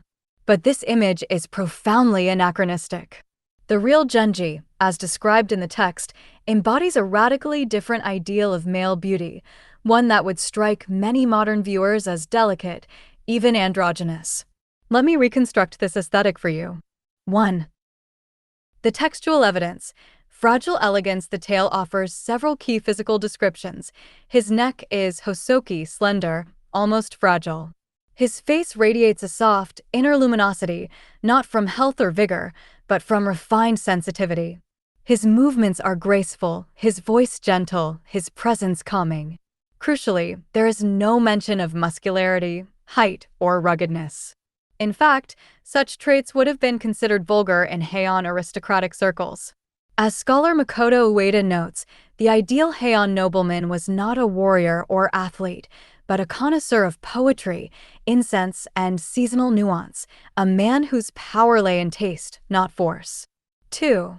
The beauty of androgyny. Genji's appearance aligns closely with the Bishinen ideal, the beautiful youth which valued pale, smooth skin, delicate features, long, black hair, often worn loose, a slender, almost willowy frame. This aesthetic was shared by both men and women of the court. Indeed, one of the highest compliments a man could receive was to be called honoratiae, womanly, or graceful like a woman. Consider Genji's famous disguise as a woman in the Yugao chapter. He is so convincing that Yugao's servant mistakes him for a lady-in-waiting. This isn't just plot convenience, it reflects how gender presentation was fluid among the elite. 3. Cosmetics and grooming. The art of refinement. Heian noblemen practiced elaborate beauty rituals. They powdered their faces white with ashiroi, lead-based makeup. They dyed their teeth black, ohaguro, upon coming of age, a sign of maturity and refinement. They perfumed their robes with custom-blended incense. They grew their fingernails long, an indicator they did no manual labor. Genji, as the pinnacle of courtly elegance, would have excelled in all these arts. So imagine him not as a rugged hero, but as a figure of porcelain skin, blackened teeth, flowing robes, and an aura of quiet intensity, more akin to a Takarazuka review star than a samurai. 4. Why modern adaptations distort him. Modern visual media, film, anime, theater, often masculinize Genji to suit contemporary tastes. He appears with sharp jawlines, broad shoulders, and intense stares. But this betrays the text's core message. Genji's power comes not from dominance, but from vulnerability. His charisma lies in his ability to move others emotionally through poetry, empathy, and aesthetic sensitivity. He disarms rivals not with strength, but with grace. When Kokuden's faction hates him, they still cannot help but soften in his presence. That is the power of non-threatening beauty. 5. The political function of aestheticism. This ideal was not frivolous. In a society where open conflict was taboo, aesthetic mastery was political capital. Composing the perfect poem at a banquet could secure a promotion. Wearing the right shade of purple signaled loyalty to a faction. Knowing which incense blend to burn revealed your cultural pedigree. Genji's beauty is thus strategic. It allows him to navigate a dangerous court without ever drawing a sword. Conclusion: the Shining Prince was not a warrior. So, what did Genji look like? Not like a hero from an action film, but like a poet prince. Pale, slender, black-toothed, draped in layered silks, his voice barely above a whisper, yet capable of shaking the foundations of the court with a single glance. To see him otherwise is to miss the revolution at the heart of the tale of Genji. True power lies not in force, but in the courage to be exquisitely, unapologetically beautiful. Thank you.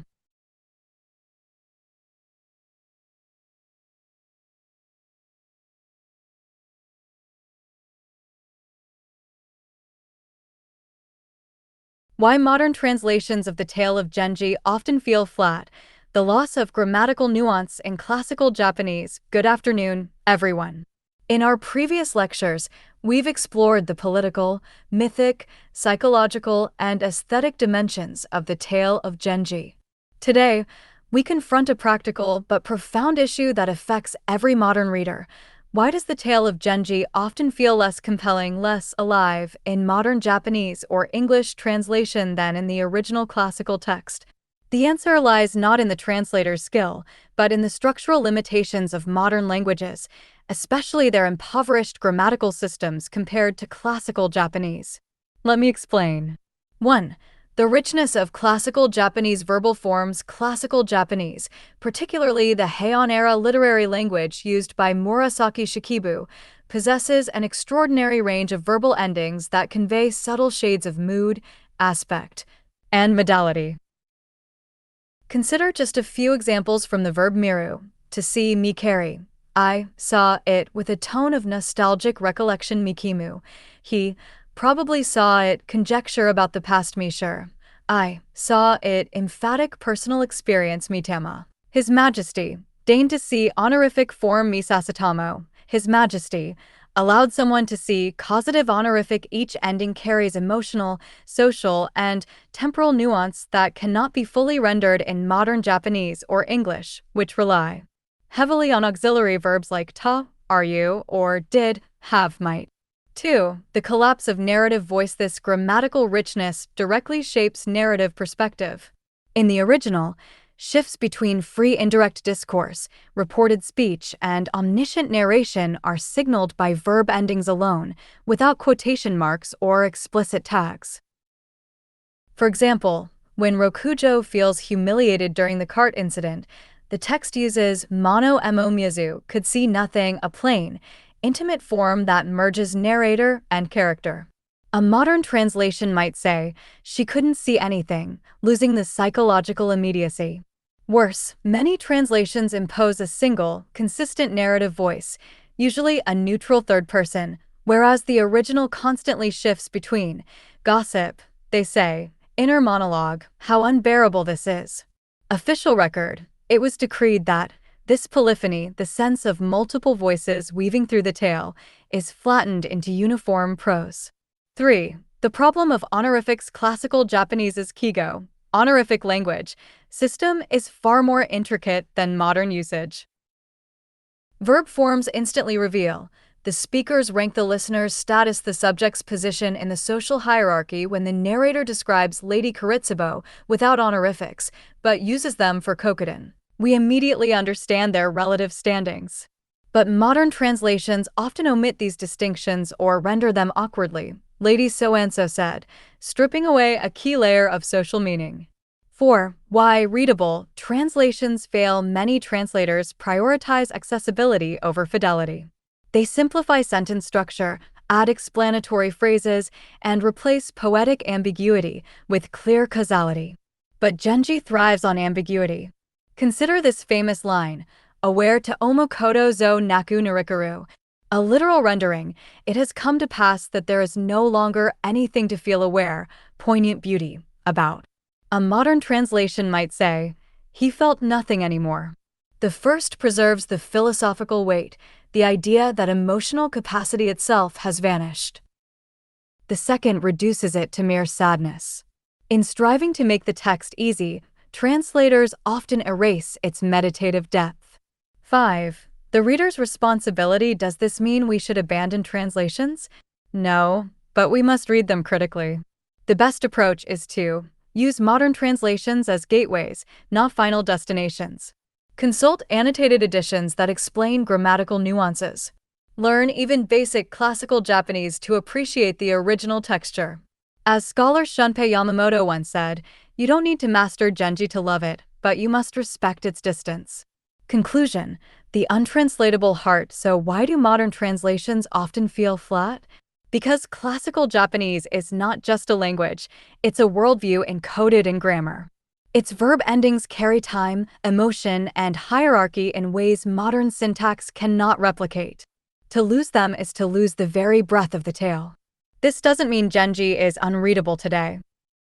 But it does mean that true appreciation requires effort, the willingness to dwell in ambiguity, to tolerate difficulty, and to honor the gap between then and now. And perhaps that gap is where literature lives. Thank you.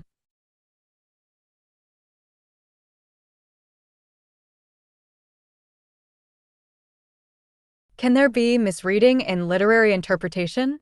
Revisiting Yoshimoto Takaki's theory through the Tale of Genji. Good afternoon, everyone. In our previous lectures, we've explored the political, mythic, psychological, aesthetic, and linguistic dimensions of the Tale of Genji. Today, we confront a foundational question in literary theory, one famously posed by the influential Japanese critic Takaaki Yoshimoto. Is there such a thing as misreading in literature? Yoshimoto argued that all readings are valid because a literary text has no fixed meaning, it exists only in the act of reading. There is no correct interpretation, only different encounters between reader and text. At first glance, this seems liberating. But when we apply it to the Tale of Genji, serious problems arise. Let me explain why some readings are indeed misreadings and why recognizing this matters. 1. Yoshimoto's radical relativism. Yoshimoto's position, articulated in works like The End of Literature, 1960s, was a reaction against authoritarian interpretations, especially state-imposed readings during wartime Japan. He insisted that the author's intention is unknowable and irrelevant. Meaning is created solely by the reader. Therefore, no interpretation can be wrong. This view empowered generations of readers to find personal meaning in texts. But it also risks dissolving all textual boundaries. If every reading is equally valid, then Genji is a feminist hero.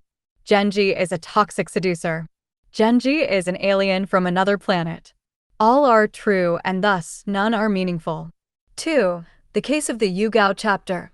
A test of interpretation. Consider the Yugao chapter, one of the most enigmatic in the entire tale. A common modern reading claims Genji rescues Yugao from her oppressive husband and gives her freedom. But the text tells a different story. Yugao is not married. She lives with a former lover, a low-ranking official, but their relationship is informal.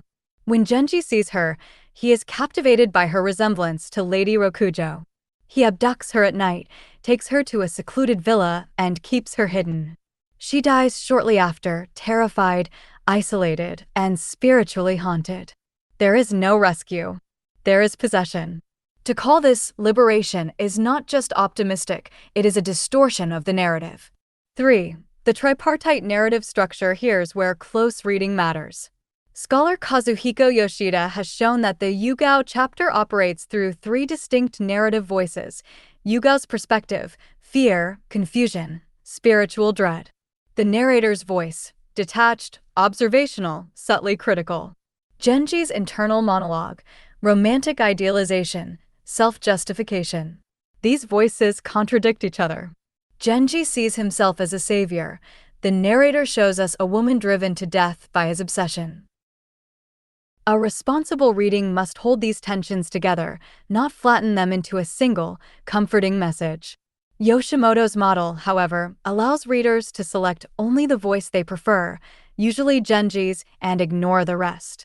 4. The danger of ethical evasion. When we say, all readings are valid, we evade ethical judgment. Genji's actions often harm women. He abducts Yugo. He manipulates Yukifune. He abandons Aburozukyo to political ruin. To interpret these as romantic or tragic love without acknowledging their coercive dimension is not just inaccurate, it is morally complacent. Literature invites empathy, but it also demands critical discernment. 5. Toward a responsible hermeneutics. So, how should we read? Not by seeking the one true meaning, but by respecting the text's internal complexity. Acknowledging historical context, e.g., Heian gender dynamics. Recognizing when a reading flattens contradiction or ignores suffering. As scholar Makoto Ueda argued, the goal is not to solve the text, but to enter its unresolved tensions. That requires humility, not relativism. Conclusion. The ethics of reading. So, can there be misreading? Yes, when a reading ignores textual evidence, erases marginalized voices, or transforms harm into romance. The Tale of Genji is not a mirror for our desires. It is a challenge to see clearly, to feel deeply, and to judge wisely. And that challenge begins with admitting some ways of reading do violence to the text and to the people within it. Thank you.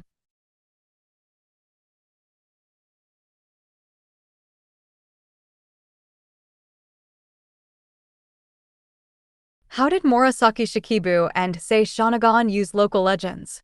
The literary function of place in Heian narrative. Good afternoon, everyone. In our previous lectures, we've explored the political, mythic, psychological, aesthetic, linguistic, and ethical dimensions of the Tale of Genji. Today, we turn to a fascinating aspect of Heian literary technique, How did authors like Murasaki Shikibu and Seishin Nego incorporate local legends and place names into their works, and what purpose did these references serve? This question is especially relevant today, as many Japanese towns claim connections to classical literature in order to promote tourism or cultural heritage. But as we'll see, the relationship between text and place in Heian Japan was far more complex and often more fictional than modern literary tourism suggests. Let me explain. 1. The Kocho chapter and the legend of Mount Tagakushi. One of the clearest examples appears in the Kocho butterflies chapter of the Tale of Genji. Genji visits his son Yujiri at the Rokujo estate during spring. As butterflies flutter through the garden, the narrator digresses into a story about a provincial governor who, while traveling through Shinano province, modern Nagano, hears a local legend. Long ago, a man named Kocho lived near Mount Tagakushi. He fell in love with a woman he saw only in dreams. When he finally met her in person, she died of shame, and he became a monk. This tale within a tale is not random. It mirrors Genji's own life, his secret love for Lady Fujitsubo, his sense of guilt, and his eventual turn toward Buddhist renunciation. But here's the key point. There is no historical evidence that this Kocho legend existed before Murasaki wrote it.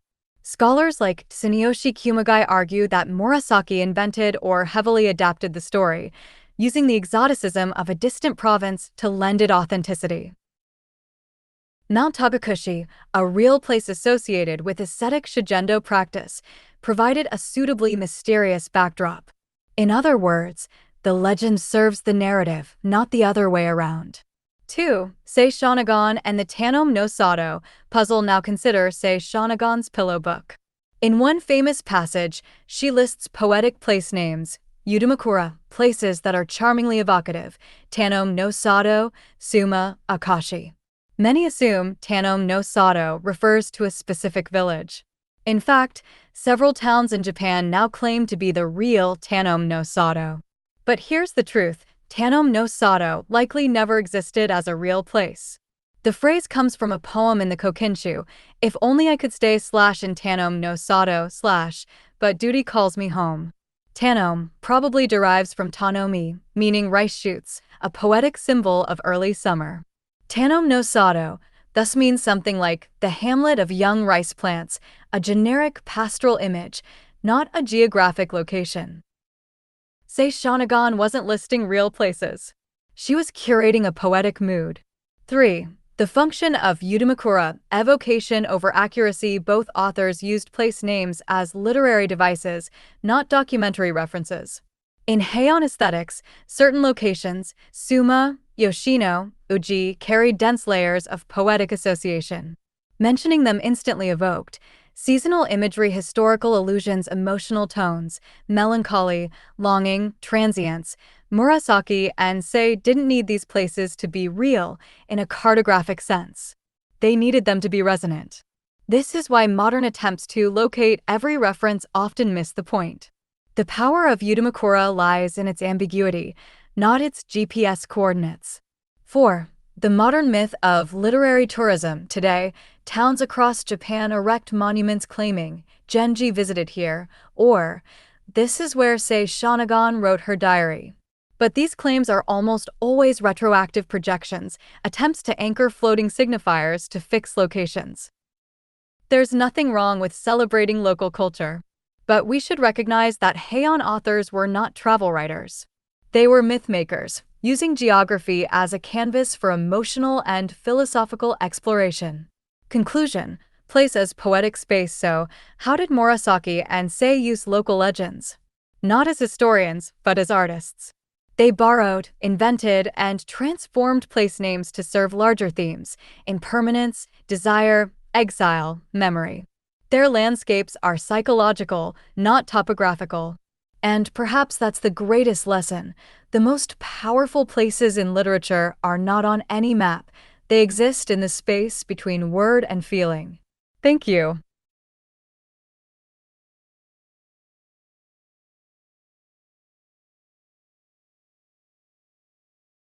Why no autograph manuscript of the Tale of Genji survives?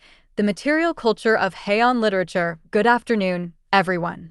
In our previous lectures, we've explored the political, mythic, psychological, aesthetic, linguistic, ethical, and geographical dimensions of the Tale of Genji. Today, we confront a sobering material fact. Not a single page written in Murasaki Shikibu's own hand has survived, not of Genji, not of her diary, not even a fragment. This absence is often lamented as a historical tragedy. But it is not accidental. It reflects the low status of prose fiction in Heian literary culture and the material realities of manuscript production in the 11th century. Let me explain why this silence speaks volumes. 1. The hierarchy of literary genres in Heian Japan. Literature was strictly ranked by prestige. Poetry, waka, stood at the apex, especially imperial anthologies like the Kokenshu. Composed on exquisite paper, bound in silk, and recited at court, poetry was the mark of refinement. Historical chronicles, monogatari like Okagami, came next, serious, didactic, and politically engaged. Prose fiction, monogatari like Genji or Takedorai, occupied the lowest rung, considered entertainment for women, not serious literature. As scholar Haruo Shirei notes, fiction was seen as frivolous, emotional, and unreliable, the opposite of Confucian ideals of moral instruction. Thus, while fragments of the Kokenshu survive on sumptuous Tanzaku paper, no such care was taken with novels. 2. The material form of fiction Heian prose fiction was typically copied onto cheap, mass-produced paper and bound in small, portable formats called masagataban, square-shaped books. These were hand-copied by scribes or ladies-in-waiting, circulated privately among court circles, rarely preserved beyond a generation. In contrast, poetry manuscripts were written on dyed, gold-sprinkled paper, suryoshi, stored in lacquered boxes, treated as heirlooms. Murasaki herself hints at this hierarchy in her diary, where she mocks men who dismiss fiction as mere storytelling. She knew her work was undervalued, even as she revolutionized literature. 3. The exception that proves the rule. We do have one near-contemporary fragment of classical literature, the Kakunamoto no Hidemaru poems from the Manyoshu, dated to the Nara period, 8th century. But this is poetry, not prose. And it survives only because it was copied onto high-quality paper as a devotional object. No such reverence was extended to Genji. Its earliest extant copies, the Aobayoshi and Katsuraban manuscripts, date to the 12th to 13th centuries, over 150 years after Murasaki's death. By then, Genji had gained canonical status, but its original material form was already lost. 4. The irony of preservation. There is deep irony here. Today, the Tale of Genji is hailed as Japan's national epic, studied in schools, adapted into films, and displayed in museums. Yet its physical origins were humble, ephemeral, and almost deliberately disposable. Murasaki wrote not for posterity, but for the private pleasure of Empress Shoshi and her circle. She could not have imagined her tale would outlive empires. And yet it did. Not because of fine paper or royal patronage, but because of its emotional truth, narrative innovation, and psychological depth. 5. What the absence teaches us. The lack of an autograph manuscript reminds us that great literature often begins in obscurity. Shakespeare's original drafts are lost. Homer's voice was oral. Murasaki's hand is gone. But their words endure, not in ink, but in memory, interpretation, and transmission. Perhaps this is fitting. Genji is a tale about impermanence, about beauty that fades, love that ends, power that crumbles. Its material fragility mirrors its thematic core. Conclusion: the power of the unseen. So why do no pages in Murasaki's hand survive? Because fiction was considered unworthy of preservation in her time. But history proved otherwise. The absence of her autograph is not a loss, it is a testament. It shows that true literary immortality lies not in the artifact, but in the act of reading across centuries. And in that sense, every reader who opens Genji becomes a scribe, copying her vision anew. Thank you.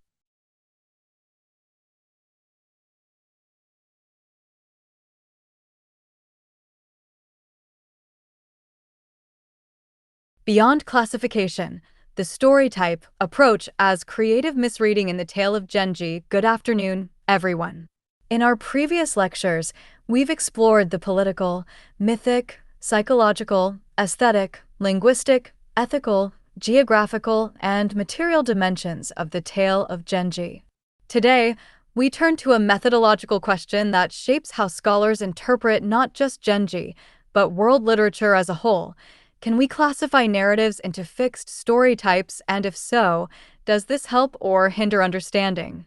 This approach, known as story type theory, Hanashigata-ran, has been influential in Japanese folklore studies, especially through the work of scholars like Kigo Seiki. But when applied rigidly to the Tale of Genji, it risks reducing a complex literary masterpiece to a checklist of motifs. Let me explain why story type analysis should be used not as classification, but as creative misreading. 1. The appeal of story type theory. At first glance, story type theory seems useful. It identifies recurring narrative patterns across cultures: the abandoned child, e.g., Moses, Kintaro; the quest for immortality, e.g., Gilgamesh, Urashima Taro; the noble exile, e.g., Genji, Prince Wakiuritsuko. Scholars then categorize tales accordingly. The Tale of Genji is often labeled a noble's life story or fallen prince tale. This offers a sense of order, especially when comparing texts across time and space. 2. The danger of reductionism. But here's the problem: real literature resists neat categories. Take the famous Yugao chapter. On the surface, it resembles the spirit wife story type. A man encounters a mysterious woman who dies tragically, revealing herself as a ghost. Yet Murasaka subverts this pattern. Yugao is not a ghost, she is a real, vulnerable woman. Her death is not supernatural punishment, but the result of social isolation and emotional terror. Genji's grief is not awe, it is guilt. To force this into a folkloric template erases its psychological realism. Similarly, the Uji chapters blend the orphan sisters motif, failed renunciation theme, love triangle structure. No single story type captures their complexity. 3. Story types as lenses, not labels. The solution is not to abandon story type theory, but to repurpose it as a hermeneutic tool. Instead of asking, "What type is this?" we should ask, "How does this text play with, invert, or exceed its inherited forms?" For example, Take Dorai Monogatari uses the miraculous birth type, but transforms Kaguya from a passive wonder into an agent of cosmic judgment. Genji adopts the exiled prince framework, but makes exile not a temporary trial, but a permanent condition of being. In this view, story types are starting points for dialogue, not endpoints for classification. 4. The case of Momotaro and Yoshitsune. Consider two famous Japanese tales. Momotaro, Peach Boy, follows the hero's journey, miraculous birth, quest, victory, return. Yoshitsune follows the tragic exile, noble birth, betrayal, wandering, death. But Genji merges both and neither. He has a miraculous aura, yet no clear quest. He is exiled, yet returns to power. He triumphs, yet his lineage fades. His story is anti-archetypal. It accumulates types only to dissolve them. 5. Toward a poetics of excess. Great literature doesn't conform to types, it overflows them. Murasaki Shikibu didn't write Genji to exemplify a category. She wrote it to explore the limits of human experience, love, power, grief, impermanence, in all their messy contradiction. Story type theory can help us see echoes and resonances, but it must never blind us to what is singular, strange, and unclassifiable. Conclusion: misreading as insight. So, should we use story type analysis? Yes, but as creative misreading, not scientific taxonomy. Let us use these patterns not to confine Genji, but to highlight where it breaks free. For in those ruptures, in the spaces between types, we find the true voice of literature, not the echo of tradition, but the shock of the new. Thank you.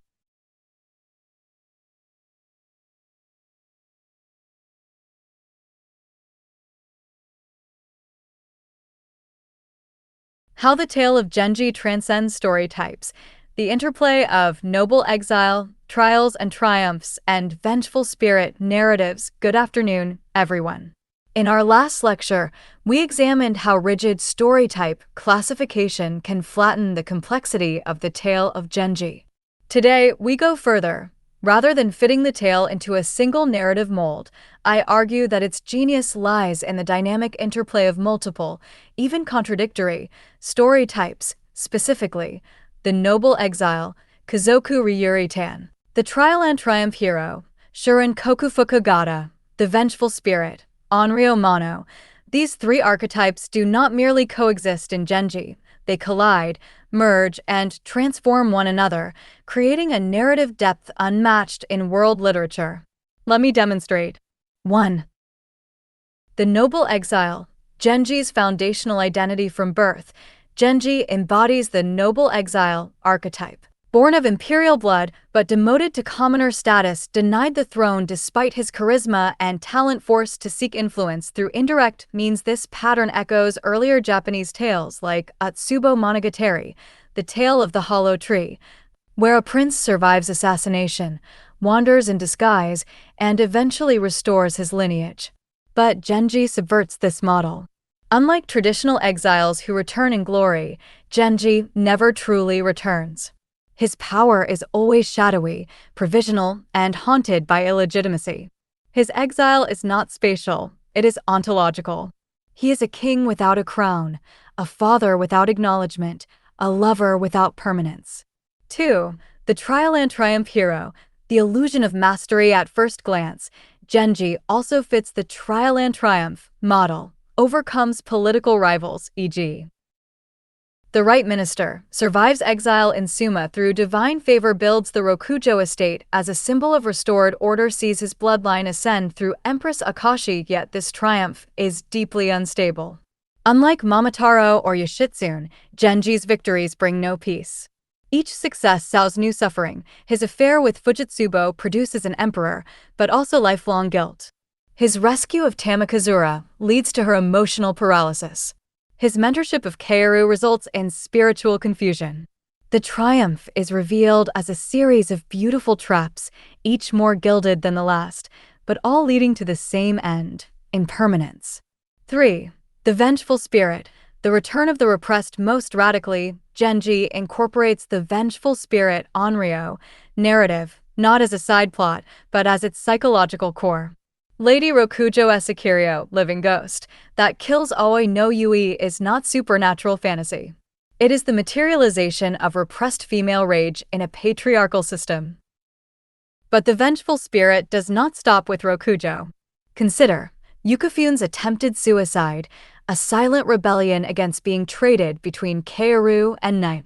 Oijimai's starvation, a passive-aggressive refusal of marriage and control. Even Genji himself, in his later years, becomes a kind of ghost, haunting his own life with regret. The Onryo motif reveals that no one escapes unscathed. Power, love, and beauty all carry hidden costs. 4. The synthesis, a new kind of narrative. What makes Genji revolutionary is that it fuses these three types into a single, evolving consciousness. The exile seeks belonging. The hero seeks mastery. The spirit seeks justice. But Murasaki shows that these desires are mutually undermining. To belong is to compromise, to master is to isolate, to seek justice is to become monstrous. Thus, Genji is not a static exemplar of any one type. It is a dialectical narrative, one that moves through archetypes only to expose their limitations. 5. Closing remarks. A final bow, ladies and gentlemen. As we come to the end of our journey through the Tale of Genji, I want to express my deepest gratitude, not just for your attention, but for your patience, your curiosity, and your willingness to dwell in complexity.